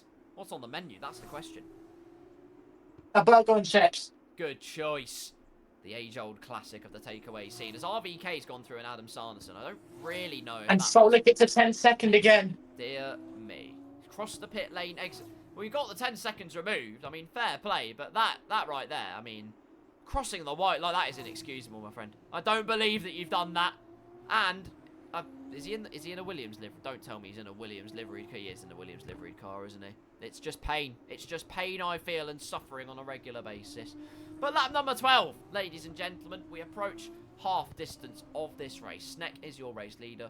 Chowdenby in second. Highwire in third. Duty in fourth. RVK in P5. And then we have those brave enough to peel into pit row. Those being Adam Sarnason, Infinity, Kart driver hasn't peeled in, I don't think. No, he stayed out. He's now up to P8 after all that. Up 10 places. Go kart driver. Cindy in P9. Yuri rounds out our top 10. Main stories of this race, though, are that Sneck took the lead on lap number 1. Everyone was brave and bold enough to peel onto the wet compound tyres pretty much instantaneously. And thus, the rain now is falling and still will be falling. It is lashing it down here in Shanghai. Adam Sarnason was provisionally P2, but plenty of drivers now have been brave and bold enough, to peel into the pit lane. Others banking on that track position, hoping that that will deal them the utmost benefit. as we head through this race. Safety car out, Bernd Mylander. He's just lapping up the cash. Absolutely. And for the ask everyone in chat right now, and you as well, Carl, we're almost halfway through this race. What have you thought of the race so far? And who do you think's going to win it with the final 60 of the final 19 laps to go? I think my money's still safe on Sneck, to be honest with you. I mean, he's got 11-lap-old wets compared to 0-lap-olds for Adam Sanderson and Co behind, which is a bit ominous. But equally, I feel like the track position, he should be able to hold it down with the lower downforce on the straight, in theory. But also the fact that he just grew stronger and stronger as the stint went on. Yes, he had all that pressure, but he soaked it up. And really, we saw the Sneck that we saw 2 seasons ago, where he was just invincible at times. Where no one could touch him on his day. He was infallible. His infallible best is wonderful to see. And I think we're seeing it tonight. But who do you think is going to take it? That's the question. I hate to be boring because he is the safe pick. He's currently in second place. He's our reigning champ. He's got the 100% record. It's going to be Charlie once again, I believe, to take the win here. Well, there you go, ladies and gentlemen. Bold predictions forming through left, right and centre. Adam Sanderson just holding back. Was right with RVK, so he's just taking his time. Lapping up the scenery. Doesn't need to go a million miles an hour because, well, the safety car can stay out for another lap, and that means, well, partially less time, but also it means that the tyres can be saved that little bit longer. The delta will be even greater, as it were. So interesting games being played from the MP Motorsport car. I will say this as well, he's not really gaining on the safety car train, which is rather interesting. I'm potentially hearing that there is a bit of a delta, which is not ideal, saying the delta might be good. But as Crazy Casper goes, I think Ronald going to win. Ronald. I'll be honest, I'm trying to figure out who Ronald is, but we'll work it out later. Capit's saying, what are they cooking? Mindmaster going, whoever predicted me losing my left front tyre is a true winner. I can confirm, none of us in the commentary box did that to you, so you're safe there. RVK, that's who Roland is. That's the man in P5 currently. Sorry, I'm eating. This food is lovely. That's good. That's the main thing. Yeah. Feasting on good food. Feasting on rapturous racing. It's everything that Throttle Beer Bottle should ever be, ladies and gentlemen. Sneck still holding down the lead. One more lap for this safety car to stay out. Adam Sanderson will catch up to the back of the queue in the nick of time, which is great news. Still loads of cars to try and catch up. We could have potentially another lap to save a safety car here. As, well, Infinity has written something apparently, which is rather interesting. We are, I don't know, I'm trying to figure it out, but either way. Capit saying, I decided to rep you at the presentation stream. You now have the Capit curse. So, Mindmaster, we do apologise. That is less than ideal, I will be completely honest with you. Either way, another lap has elapsed. Lap number 14 of this race. Just waiting for racing to get back underway. That is the main thing. Of course, if you did miss last week's racing proceedings over at round number 1, which I will be able to confirm to you in a number of moments, because I will waffle and waffle until I tell you what track it is, although Rawbeans probably knows, so you can probably Abu Dhabi for me. Which one, sorry? Abu Dhabi. Abu Dhabi, there you go, ladies and gentlemen. Make sure you go check that out. I believe, off the top of my head, Fortis posted his POV on this channel, TTYB_racing, so go check it out right now, if you haven't already, to see what you have. We have half an hour left of this race. We do have that time limit, ladies and gentlemen. Let's remember that. Safety car is in this lap. We will have more green flag racing, but that 1 hour race limit is another consideration to take into the equation. It's even less time for the competition to cut on through, particularly this man in P6 and the man behind him in P7. The safety car gets underway now. KSK Sneck's going to lead them away for the first time this race. Yeah, it's the first time. No, let the first one. Sneck leads them away, slowing down. Bart Mylander He's worked overtime, he's got double his paycheck, and now he's going to peel back into the pits. KSK Sneck leaves them away. He's not exactly slowing down a huge amount here, is KSK Sneck. He's still quite close to the safety car, and now he starts slowing down on the exit. Interesting that from Sneck as they all wait for Burt to go back into the pits. Shadowby almost right on the back of him there as we enter the final corner now. Here we go then. Yep. Fasten your safety car comes in. Oh, it's a great restart from Sneck as well. Arthurway gets a 3-second time penalty before before he's even made it across the line. Less ideal, but Chaldenby has the whole P2 for the moment. Duty closing in on Highwire. Highwire defends that inside line, though. What can the likes of Adam Sanderson and Infinity do? The answer is Adam Sanderson is down the inside of Roland. And that right there was a beautiful maneuver on those new wet tyres. One car down, 4 cars to go for the MP Motorsport driver. The prediction prints in the Raw Beans corner. Cindy goes through on kart driver. Infinity waiting in the wings to try and make a move on RVK. Brave on the brakes. He goes down the inside. Grip is all too evident to see. A marvellous dive from Infinity. Really adapting to the conditions quite well. Fantastic move from Infinity, getting himself up into P6 with a big move for him as well as Yuri gets past kart driver for 9th place. KSK Snack leads them away. Challenby second. Highwire still struggling on those wets. The gap between him and Challenby already is second as Duty is right on the back of him. And the Highwire train is beginning to form once again as kart driver and Daniel Rocks are battling for 10th place. Highwire as well. Sneck and Chaldenby hoping the Highwire can be the buffer because Adam Sanderson is going down the inside once again. Duty displaced. P4 on the road. Infinity's going to try and make it through as well. Was that a switchback into the snail section? I raise you, yes, it was a switchback into the snail section. That is a magnificent maneuver from Infinity, as him and Adam Sanderson looking to carve through the grid like a hot knife through butter. Absolutely exceptional. Towards the hairpin we go. No real surprise, Highwire has the straight line speed. Does he have the bravery on the brakes? No, he's missed that apex a couple of times. Infinity dangles the nose down the inside. He's even braver on the brakes than Adam Sanderson, who has a wiggle and a wobble out of the hairpin, but keeps it firmly pointed in the right direction. Onto lap number 16, I think. No, lap number 16 of this Shanghai feature race we go. Sneck leads Challenby, leads Highwire, leads Adam Sanderson, leads Infinity, as more battles are ahead of us into turn 1. Infinity's gone for it, and Adam Sanderson into turn 1 we go. A bit of contact made, but Infinity sliding all over the place. It's fantastic from Infinity. He gets himself up in the 4th place, but they have to deal with Highwire in front, already 1.3 back, and Sneck is absolutely flying out in front. Scintillating pace from the Prema driver. In prime performance, one could say. Not that that is the Italian translation. I don't know Italian. Chaldenby 2 seconds back, though. As Infinity goes through, down the inside again. He loves an overtake into the right-hander. He's done it again here on lap number 16. The fulcrum point of the full race distance. We do have that time limit to consider, though. Adam Sanderson will now have second blood on Highwire to try and make the move stick. Through the double left-hander we go. Shows the nose to the inside to pile on the pressure. It's both a good attempt, but the compromise is you don't make that move stick. You leave yourself vulnerable from behind. You don't get that chance into that next corner. It's crucial for Adam to get past Highwire here. As further back, it's a sense being made here and there. I think Yuri tried sending it on Duty there for 6th place. Doesn't quite happen for him as Adam is right on the back of Highwire, who makes a mistake. He's going to try and get through here. Great move. Switch back again at the snail section.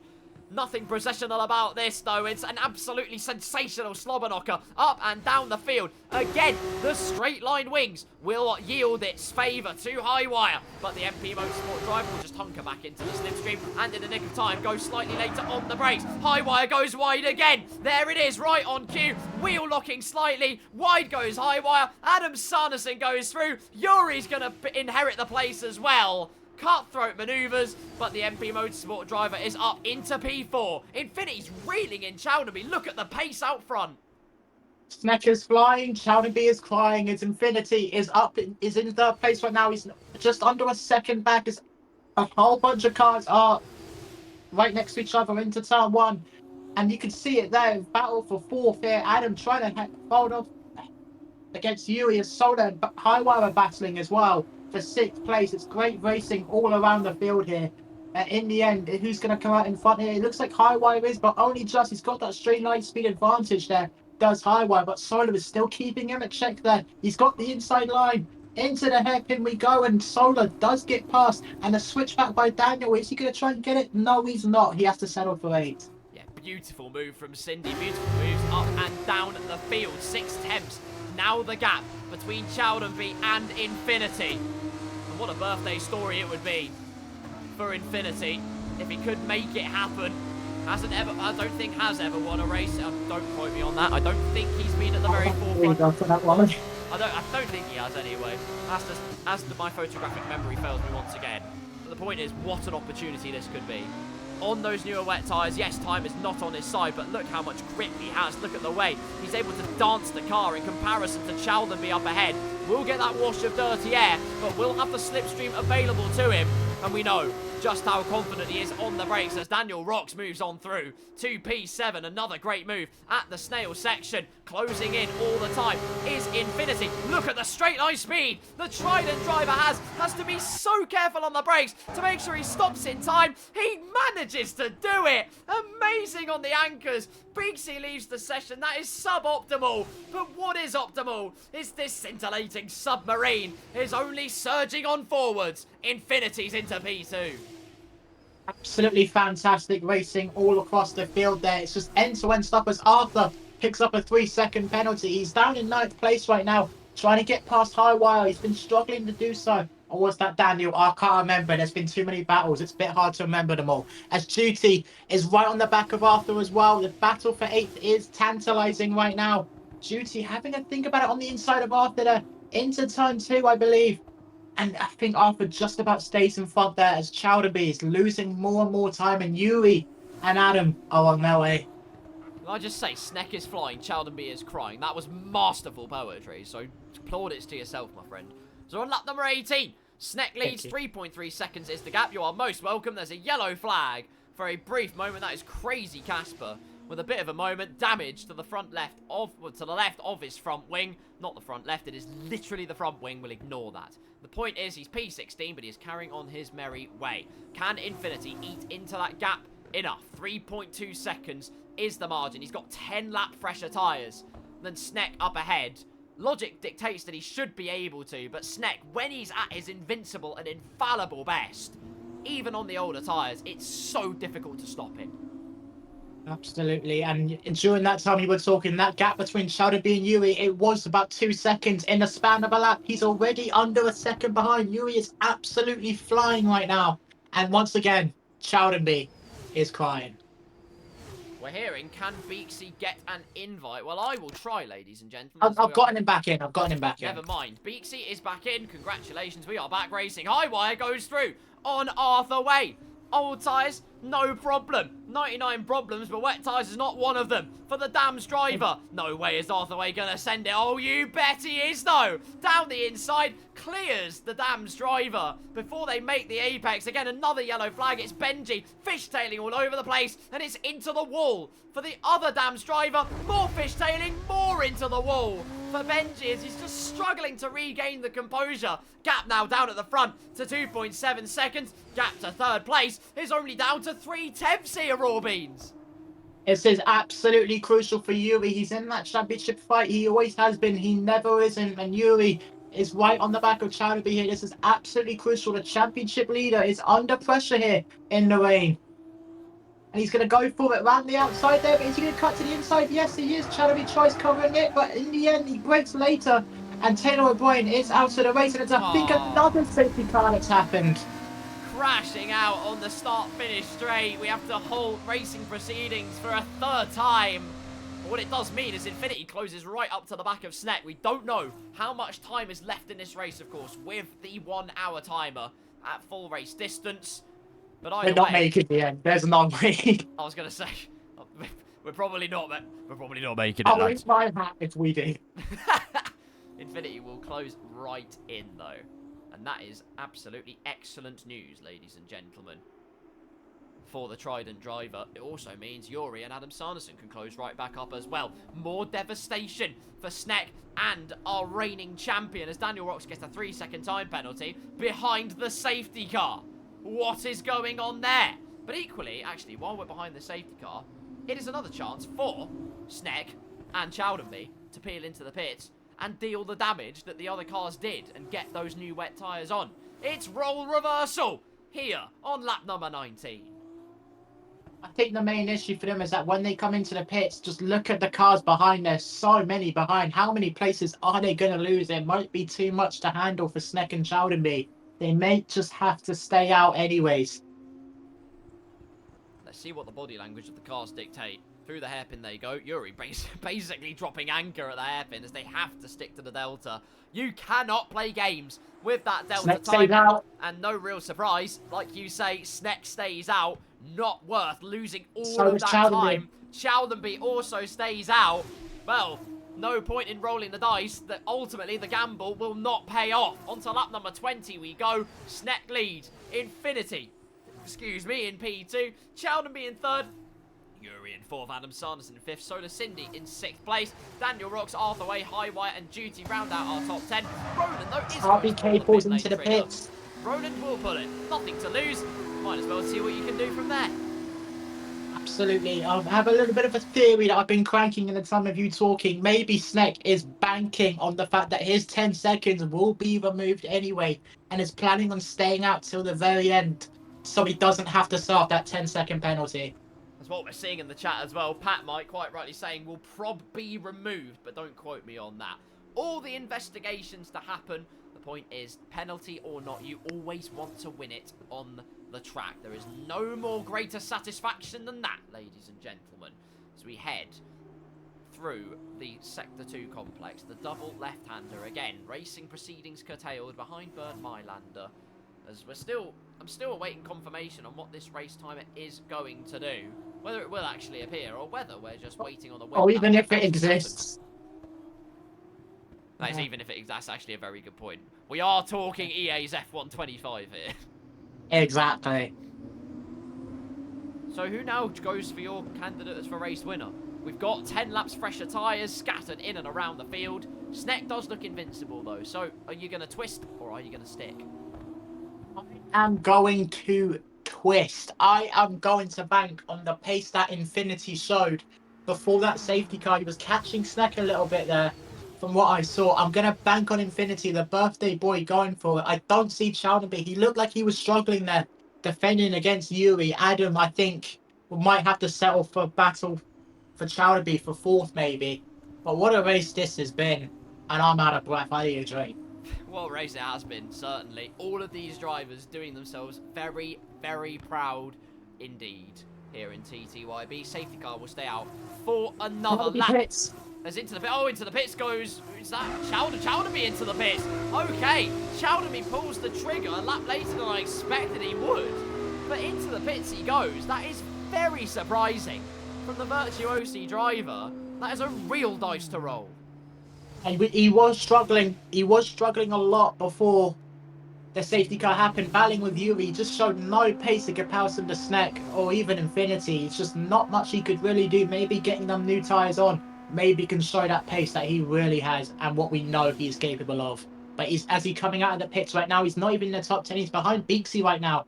But I think he might come out ahead of RVK. No, I don't think he does. It's going to be close, but he just stays ahead of RVK in 14th place. That is a lot of ground to make up if you're Chowdenby. Tight margins with the safety car line, but it's not as bad as it could have been for the reigning champion of TTYB. Equal cars, of course, there's many things to discuss, many changes that have happened. The biggest one, of course, is that, not that it matters in F2, but we are back to equal cars. There's no more realistic cars.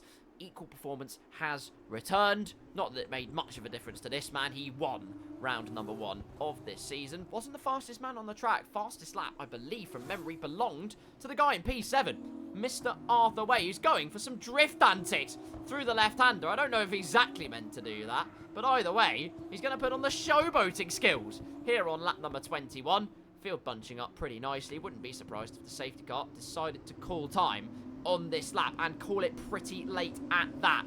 Still 3 people, Timo, Benji and Nola, trying to catch up to the safety car queue as quickly as possible. And no real surprise, the safety car notification is nowhere to be seen.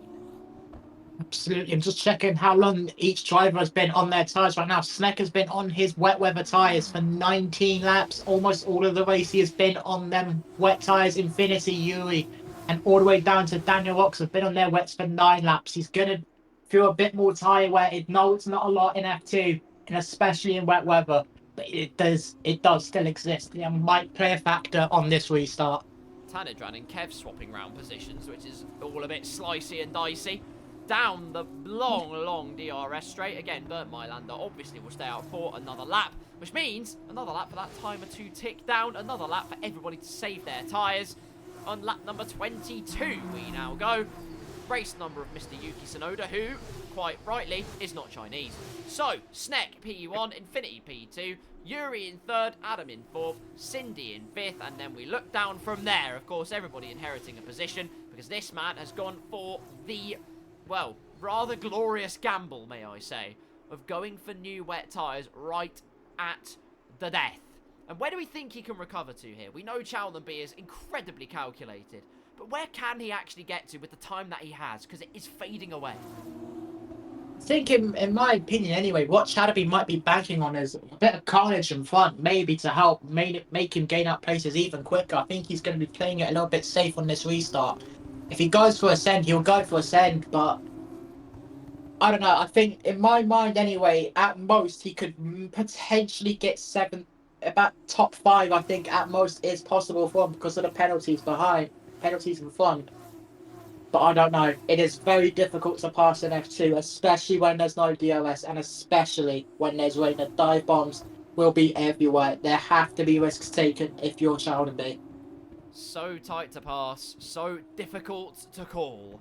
So we're hearing from Pat Mike, 14 minutes left, and our resident countdown master with the stopwatch at his disposal, giving us all the intel we need in our lovely Twitch chat. Apparently, the race should abruptly end rather than there being a conventional timer, which is good news, because that means we don't have to do all the calculations. Through towards, well, into the heart of Sector 3 they go. But regardless, I think it's staying out again. Staying out, it looks like it is staying out again, which would be rather unbelievable. I wouldn't be surprised, knowing F125, it having a very, very late notification. But stranger things have happened on F125. Does the safety car decide to peel in, pass the, the speed trap split, I think, or either that or the DRS detection split? Either way, safety car, no notification. It looks like it could well be staying out for another lap. And it probably is now. It is probably going to stay out for yet another one. I'm wondering if the lobby may be bugged. I'm going to double check this. We certainly hope not. 22 laps of racing, up to 23. Infinity giving it the big old weave and showboat onto the start-finish straight. Very well held and very well executed, I must say. But, well, Capit's saying, please, man, anything, get this safety car in. To be fair, Timo and co are very, very far behind indeed. Safety cars can stay out just a little bit longer than usual. It can happen. But equally, you do start to wonder as, well, Infinity and Sneck are apparently swapping positions, which is rather interesting. We are, well, as Infinity said, I just let go of my wheel. And Capit says, Infinity, I'm going to ask you never to do that again. And quite right too, because that looked very sketchy indeed. Absolutely, Carl. I'm going to ask a bit of a favour from you. I need to use the loo. Can you do what you do best and carry the TTYB live streaming rankings, please? I can do my best. Deep breath. All right. Here we go. I'll be back as soon as possible. No problem at all. Lap 23, ladies and gentlemen, in TTYB China. Where do we go from here? Does the safety car peel into the pits at the end of this lap? Will we get any more racing action? The timer is ticking down extremely quickly. It feels like it's an exponential rate, of course. Well, can you call Bernd and tell him to wake up? All right, do you know what? I've got him in my personal contacts. I will let you know, mate. Don't you worry. Well, what a race. Regardless of whether the lobby is broken or not, what a race it's been, ladies and gentlemen. The thrill of the hunt, the chase has been on all the way through, and it is not broken. Safety car is in this lap. We will only have a few laps to properly ascertain who on earth our race winner is. Here in Throttle to Your Bottle round number 2 in the Formula 2 cars. A big slide from Infinity to, you know, resuscitate the rear tyres into life, which is great news to see. But how will he deal with it? How will Sneck soak up the pressure? Can he keep that track position? Can, when that 10-second penalty gets removed, if it does get removed, instate himself as the second winner of TTYB Season 4? Will Infinity put himself there, the birthday boy? Will the Flying Dutchman Yuri do that? Or will another particular contender spring a surprise? A 10-minute sprint we are hearing to the flag as apparently positions are changing, which is rather interesting. Sneck backing up the field. Look at, there's one car just weaving all over the place. I think that's Arthur Wade, and fair play to him as Infinity using the brake trailing trick to just lock up his front tyres, but get some heat into them as quickly as possible. Just a few tours of the Shanghai circuit to go to decide who is going to win the second round. When does Sneck pull the trigger? He is leaving it almightily late. Still does not choose to pull it. Everybody else will probably confuse themselves into doing it. Would not be surprised if there was total and utter carnage. But no, Sneck now pulls the trigger. We are back racing in TTYB for what will most likely be the final stint of proceedings. Great restart from Sneck as he heads through into P1. Infinity in second. Can he make the move stick? He's going to hold it as narrow as he possibly can. Sneck, though, equal to that. Infinity will have to try something different than the conventional overtaking line. Yuri in P3, Adam Sanderson in P4, make that P5, because Cindy trying to make his way through, round the outside. He tries to go, but Adam Sanderson privy to it and defends diligently. Infinity, the chase is on towards the right-hander.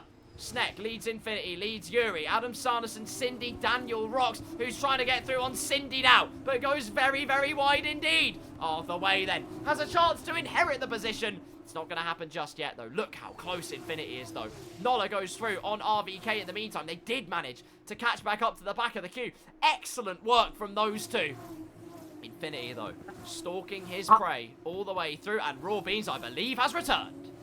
Yes, I am. I returned during the restart, but I just let you work your magic as you always do. And Sneck is currently 3/10 ahead. He's not exactly pulled away fully. Infinity's still keeping him at bay. The whole field's keeping him at bay, to be honest, until Solar Cindy, who's a bit further back, but brings it a bit later here. Might lose a bit of time there. Daniel might be a bit closer to him by the end of this, but as we go back to the front now, KSK Sneck is under pressure. He is indeed. Down the straight we go. We know how low the wings for Infinity are. Sneck was thinking about trying to break the toe, but resistance might be futile when your tyres are that old. There he is, defending to the inside. Infinity will briefly take the lead of this race. He does have to execute it though. Late on the brakes as he dares. Sneck is still there. A bit of contact with the rear left tyre. Can Infinity get the power down? Yes, he can! Infinity leads the feature race here in China. A marvellous manoeuvre. Once the field was condensed up, you felt it was only a matter of time. Sneck has to settle for P2. And what can Yuri do now in the chase for the front positions? Absolutely crucial for Infinity, trying to get his first win, we believe. As Yuri is right on the back, I have to do an invite, so Carl, I'm going to have to take it back over to you early, unfortunately. No worries at all. Lap number 25. Pat Mike asking, is this the day where the pain could end? Well, there's Chowderby trying to make places up. He's got past his teammate for P12 on the road. So decent recovery so far. He's going to have to do a lot more than that as Nola also goes through for P13. An understated recovery drive so far, but he's making up great ground as he heads through the right-hander up at the front. 8/10 the gap. Could the pain and the shame finally be over for the Trident driver? After all of this time, the worst possible camera angle was Romanian George Russell. It's going through on Solar Cindy, who of course has disconnected from the session. An absolutely terrible scenario for the ART driver, who we know has had absolutely phenomenal pace. Sneck's in the wall. Sneck makes the mistake. Drama on lap 25. Whether there was contact with Yuri, I don't know, but he shifts positions left, right, and centre. Yuri goes through, Sanderson goes through, Daniel goes through. There's a second's worth of daylight to Infinity. Suddenly the clouds will part. I do not believe it. And apparently there's only 5 minutes left. I'm still trying to find him. Oh, Solar Cindy, mate. Down to P13. Oh, I'm so sorry, Solar. I think I've got him, actually. I'll try and invite him in a moment, but... Oh, please do. I will do. Well, do you know what, Raw Beans? While you're here, take over, mate, because I know you can now see the action. Infinity currently leading away 1.4 seconds ahead, but Yuri is going to be fast as ever. He's rapid in the sprint, and he is gaining on Infinity. May that birthday win be in jeopardy here as we've got 6 laps to go. He's 1.3. Adam Sanderson a second back in third. Daniel Rocks in fourth. Chowderby still making places there in 11th. He's right on the back of Tanadran there. He's on 5-lap-old wet tyres as Chowderby. He's going to go for it into turn 1, round the outside. Is he going to make it stick? Chowderby Tanadran with the barge out wide. Chowderby goes wide. He goes incredibly wide in turn one, and he's losing more places. He's down in 12th place now. It's Chowderby. It's gone from bad to worse for him. Aggressive defending from Tanadran there. Very good stuff. The keyboard warrior, ladies and gentlemen, but in a good way. Holding down the top 10. Nola goes through, inherits the place. And well, look at this. The gaps are stabilising.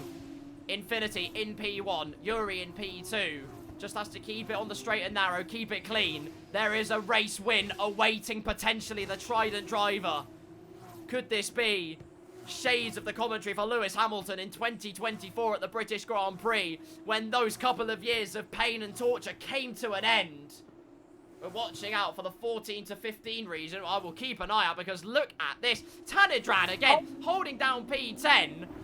As Nola tries to go for the move, Chowdenby's trying to hold it round the outside, can't quite do it. A stout defence. Sneck goes through on Arthur Way to re-inherit P5 on the road. It's all kicking off towards the very latter stage. Could this be... Well, I don't know what kind of lap it is. This might, well, I'm trying to judge whether it is the penultimate or the final lap. Again, to the inside go a bunch of our drivers. Whether that's to just get out of the tow, cool the engine down, whether that's to use the proper wet patch to cool the tyres down, don't worry. There's plenty of precipitation to do that. Infinity's going to round the final corner. We have no idea whether it's going to finish off this cutthroat contest, but what a superlative showing it's been nonetheless. From the Trident driver, across the line he will go. Will it be the race end? No, we still have one more lap of action. And so the reason Sneck passed Arthur there, Arthur almost crashed. He had a huge snap on the exit, entering the final sector there, and Sneck was able to get through because of that. But as we can see, Arthur is still not. He's still right there in the battle for 5th place against Sneck. But could this be the day for Infinity? Well, Arthur's still going at it. Down the inside he goes. Sneck displaced once again. Marvellous manoeuvre executed. Yuri trying to pile on the pressure though. Again, shades of Britain 2024. Verstappen had the better tyres and the better confidence. Well, guess what? The confidence from Yuri is all too evident to see. Gap down to 1.2 seconds. He's not letting this one go without a fight here. Absolutely, and Chowderby is caught back up to Tanadran here. Is he going to go for the move here? He's gone for it on the outside of Tanadran there. Is it going to be a bit more of an aggressive defence from Tanadran again? Looks like they're both keeping it clean here, but Tanadran just stays there. But Chowderby gets the better exit there. As he gets himself up in the 10th place, a bit of a nudge there from Chowderby there. Maybe that will still return the favour as he gets himself up in the 10th. As VMK No also gets past Tanadran. He's up into 11th, but Yuri is now under a second behind Infinity. Yuri has the race leader in his crosshairs. Just under a second was the gap. Bit of a slide at the beginning of the snail section. In fact, more of a slide midway through. That's the safety blanket Infinity needs. Capit's heart's in his esophagus, surely. I think we've got 2 laps to go. Pat Mike saying, well, it's apparently going to be 2 laps unless EA said, screw that time limit, don't exist. Gap increases down the main straight. Adam Sanderson losing time, now 4 seconds the gap. He will... well, inevitably prize a podium away. That looks to be what's on the cards for the MP Motorsport driver, but these two in a class of their own. There were standouts in the sprint. There are big, 2 massive standouts in this feature race. As Chowderby's progress is looking decent, he's now up to P10. About 2 seconds to the Romanian George Russell, and maybe a couple more points on the board. Just keeping an eye on the battles around. Duty is getting closer to high wire in the battle for 7th place, about 9/10 of the gap. It was closer down the back straight. Tanadran still on the back of VMK No right now. Did Chowderby make a bit of an error there, because the gap behind is getting a bit closer now. It's 8/10 now. It's Tanadran there trying to get some more water into his tyres. That took me too long to do. But anyways, Infinity about second in front of Yuri there in the battle for the lead. This is tantalizing. The time is there. 3 minutes to go, ladies and gentlemen. We have this and probably 2 more laps after that to decide this race. In fact, maybe even less than that. 9/10 of a second is the gap. Someone who has tasted success so many times, has had that sweet sensation more times than I can probably count in TTYB. Someone that has never quite tasted the top step of the podium. In fact, well, never mind. This is the last lap. The 3-minute timer. Timo's crossed the line. Infinity just has to hold this to the end. One more straight to go. I just caught that now. The gap's 5/10. It's getting closer and closer. Can Infinity hang on for dear life? It gets a bit iffy on that exit there. He's getting closer and closer as Yuri. Could it be Yuri's moment, or will it be his first win for Infinity? The gap is getting closer and closer. He's covering that inside line. It's absolutely crucial for him. Can Infinity hang on here as we enter the hairpin? We've seen this one before. It's a classic in the sprint race, ladies and gentlemen. Yuri not quite close enough. He'll break as late as he damn well dares. Infinity's going to pinch the apex, though. Great rotation from Yuri, but it's not going to be enough. Penalties pending. Through the final corner. You've all been on this journey with him, but through the final corner, the waiting is over. Infinity incredibly wins the feature race here in Throttle to Your Bottle Season 4 to pick up a first ever win in this series. Soaked up the pressure from Yuri right till the very end, who picks up 2 second places in the same night. But rejoice, your saviour is here. It was only a matter of time. Infinity, the elation, will meet the namesake. Absolutely unbelievable. I'm so happy for Infinity. It couldn't happen to a better bloke. And it was a long time coming for him. Congratulations, Infinity. You won that one, buddy. And what better day to do it than today? The most beautiful birthday present. A gift. No time like the present. Well, my goodness me. What rewards he's reaped. Infinity's done it, ladies and gentlemen. Finally, the crux that has held him back what feels like for an eternity will now be put to rest. The shackles have been unleashed. Infinity is a race winner in Throttle to Your Bottle. And we are absolutely elated for him. We cannot state that enough. We are absolutely over the moon for him. A long, long evening of racing comes to an end. And when the dust settles, when the rain washes away, there is only sunshine for the driver of the day, for the race winner. He's finally done it, Raw Beans. Unbelievable. I'm so happy for Infinity. But let's go through the rest of the grid now as Infinity takes the win. Yuri Aronson second, Adam Sanderson third, Daniel Rocks was in fourth place. I believe it was Highwire in fifth, Duty in sixth, and it was Arthur Way in seventh, Kev eighth, Dowder Beaver covered to ninth. And I'm just trying to read the rest. It was No in 10th. It was Tanner Dran 11th. KSK Snack, who fell back to 12th from that 10 seconds. And the rest is gone, for God's sake. Breathe, ladies and gentlemen. Breathe, because don't scratch your eyes. Don't touch that dial. He's done it. Infinity is a race winner.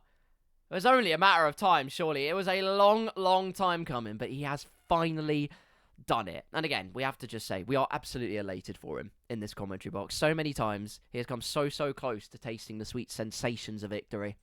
This time, though, he has finally got there. What a drive. What a race. Absolutely.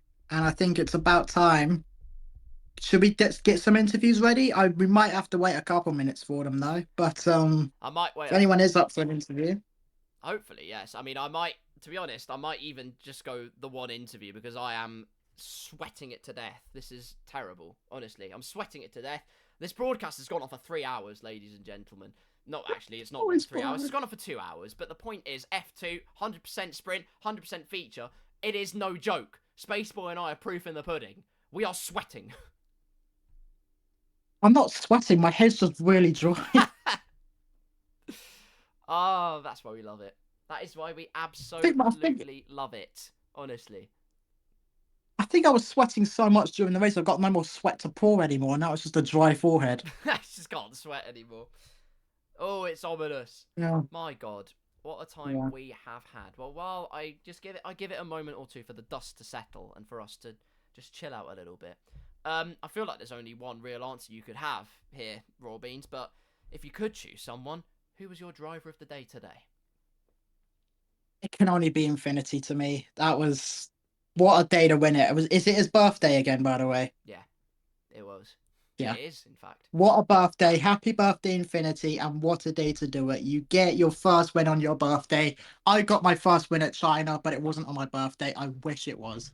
Because that is some birthday gift, and that is our gift from TTYB to you, mate. Well done, buddy. Yeah, super good job, honestly. Super good job all the way through. As Infinity says, I'm never doing 100% race in F2 again. You know what? You should probably do it more because you're quite good at it, as it turns out. But there you go. Infinity also said I was the lowest wings. Well, there you go. Lowest wings actually turn out to pay dividends no matter what the conditions. Infinity wins on his birthday. Absolutely. I rip my ACL. Oh, Oh, that's a bit of an unpleasant one to hear. But he is in the interview waiting room if you want to drag him over. is that the right snack though? Infinity's hit. Oh my god! Right, you know what? No, that's George Russell. That's George I was gonna Russell. say We that's. just we messed up their names a bit. I was gonna say it's Romanian George Russell. Well, I think there's only we'll have time for one, and I feel like if there's anyone we should be interviewing, well, there's no better driver than this. Infinity, you are a race winner in TTYB. You've done it. How does that feel? I mean, I don't really know because I've never really felt it before. Nah, just soak it up. Honestly, soak it up. You've earned it. Yeah, what a drive. I mean, we'll start off by talking about the sprint race. Seemed like you still had decent pace through there. A little bit of conundrums. Just talk us through it on your side. I mean, I don't really have anything to talk about. I just tried to stay out of trouble in the main race, but definitely not in the sprint race. I was just like spinning into everyone all over the place. Of course. I mean, I think the big takeaway from this is, do you have? Here's a question. You know what? Do you have more confidence in the F1 cars or the F2 cars, or maybe you're on a similar plane with them, just basing it on today? But do you have more confidence in one or the other? Definitely F1 cars. I mean, I haven't even practiced today in the F2 cars because I forgot there was going to be F2. Well, you know what?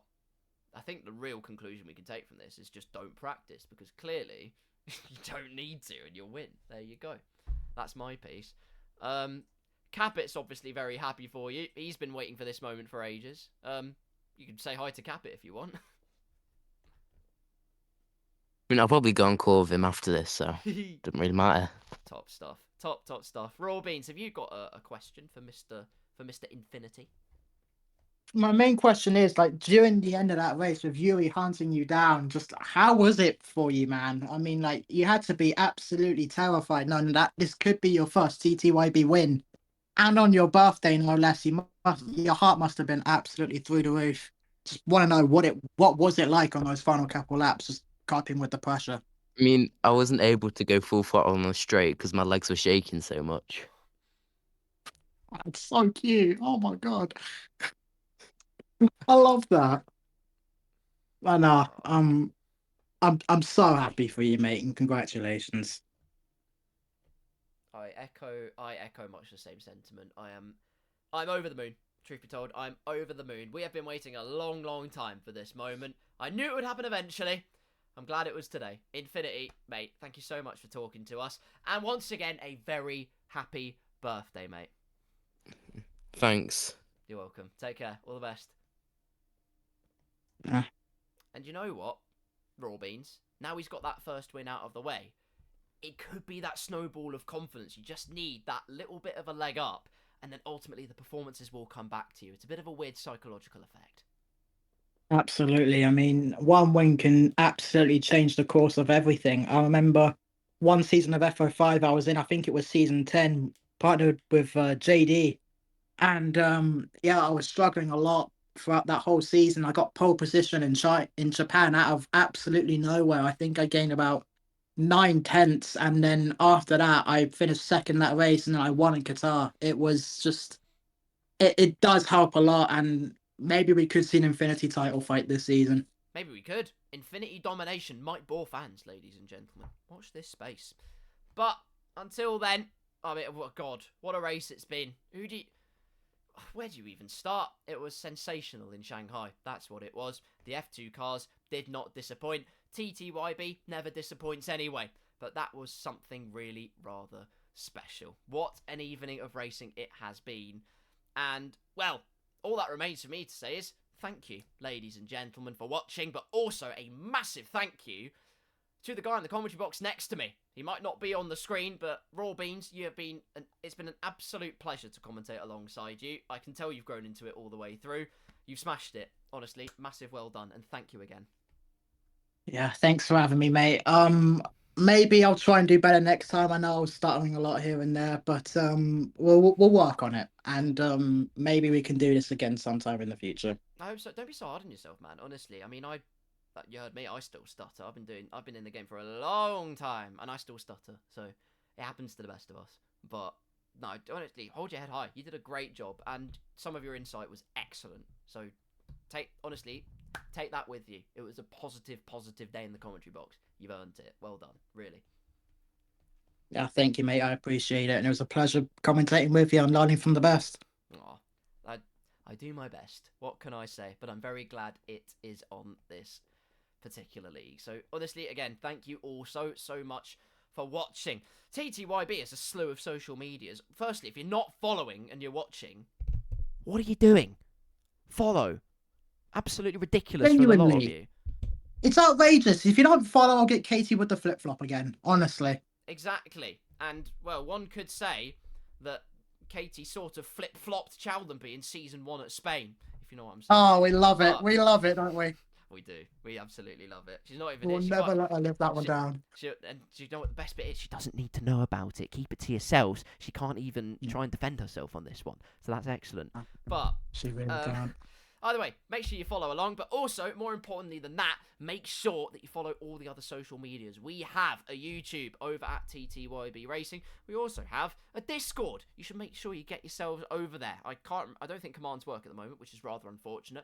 But the point is, get onto the Discord. Someone, I imagine probably Pat might, because he's a legend, will post it into the Twitch chat, and that will be that particular element taken care of.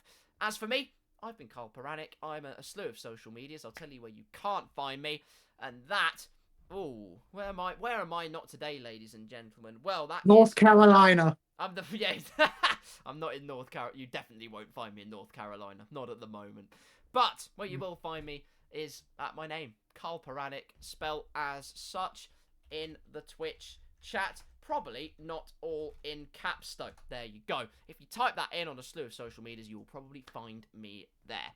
Raw Beans, if there's anywhere the lovely people can find you, where can that be? You can mainly find me on Twitch, twitch.tv/rawbeans15. I do a whole bunch of league racing, some different games as well, like Fortnite. I've been doing a playthrough of Sonic Frontiers of all games, and I've been having a good time with that. We're just starting the third island on that game now. So if you want to take a look at that, please go and check me out. And then, yeah, I'm going to hand it back over to you now, Carl. Thank you very much. Well, I implore you all, ladies and gentlemen, go and check out the Raw Beans channel now. I have ordered you. It's not a request. It is a request, but it is also an order. You better do it, because otherwise I will be having words. Trust me. Either way, whatever the case, once again, Danny Rocks, also Carl, am I driver of the day for you? You know what? You're up there in my estimations for sure. Your recovery was absolutely excellent. P4 after the first lap you had. Mate, we absolutely take that. Regardless, though, it's time to cue that wonderful tune once again. Composed by Fortis in his composer's corner. But once again, this has been Throttle to Your Bottle. I've been Carl Paranik. That's been Raw Beans. Thank you for watching. See you for round 3. God bless. Take care of yourselves. And God, it is great to be back. Fuel in the veins, sweat on the wheel. We live for the rush, the grip, the feel. Sim seats tied, the rig comes alive. Eyes locked in, no room for drive to survive. From Spa to Suzuka, rain or dry. One more lap, let it fly. Throttle till you bottle, ride it on the edge. One mistake away from gravel, a glory's ledge. Push it past the limit, don't you lift or break. If you're not dancing with disaster, you're not wide awake. Throttle till you bottle, this is how we race. In the fire of endurance, we find our place.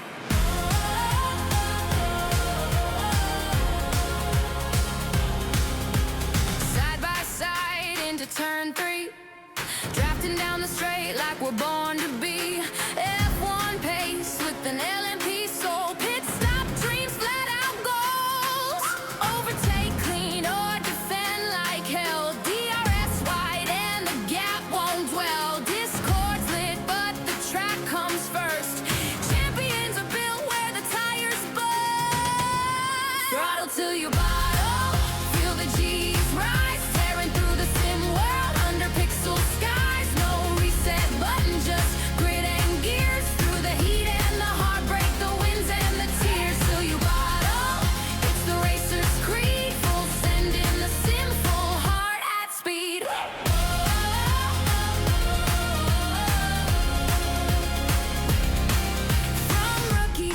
bets we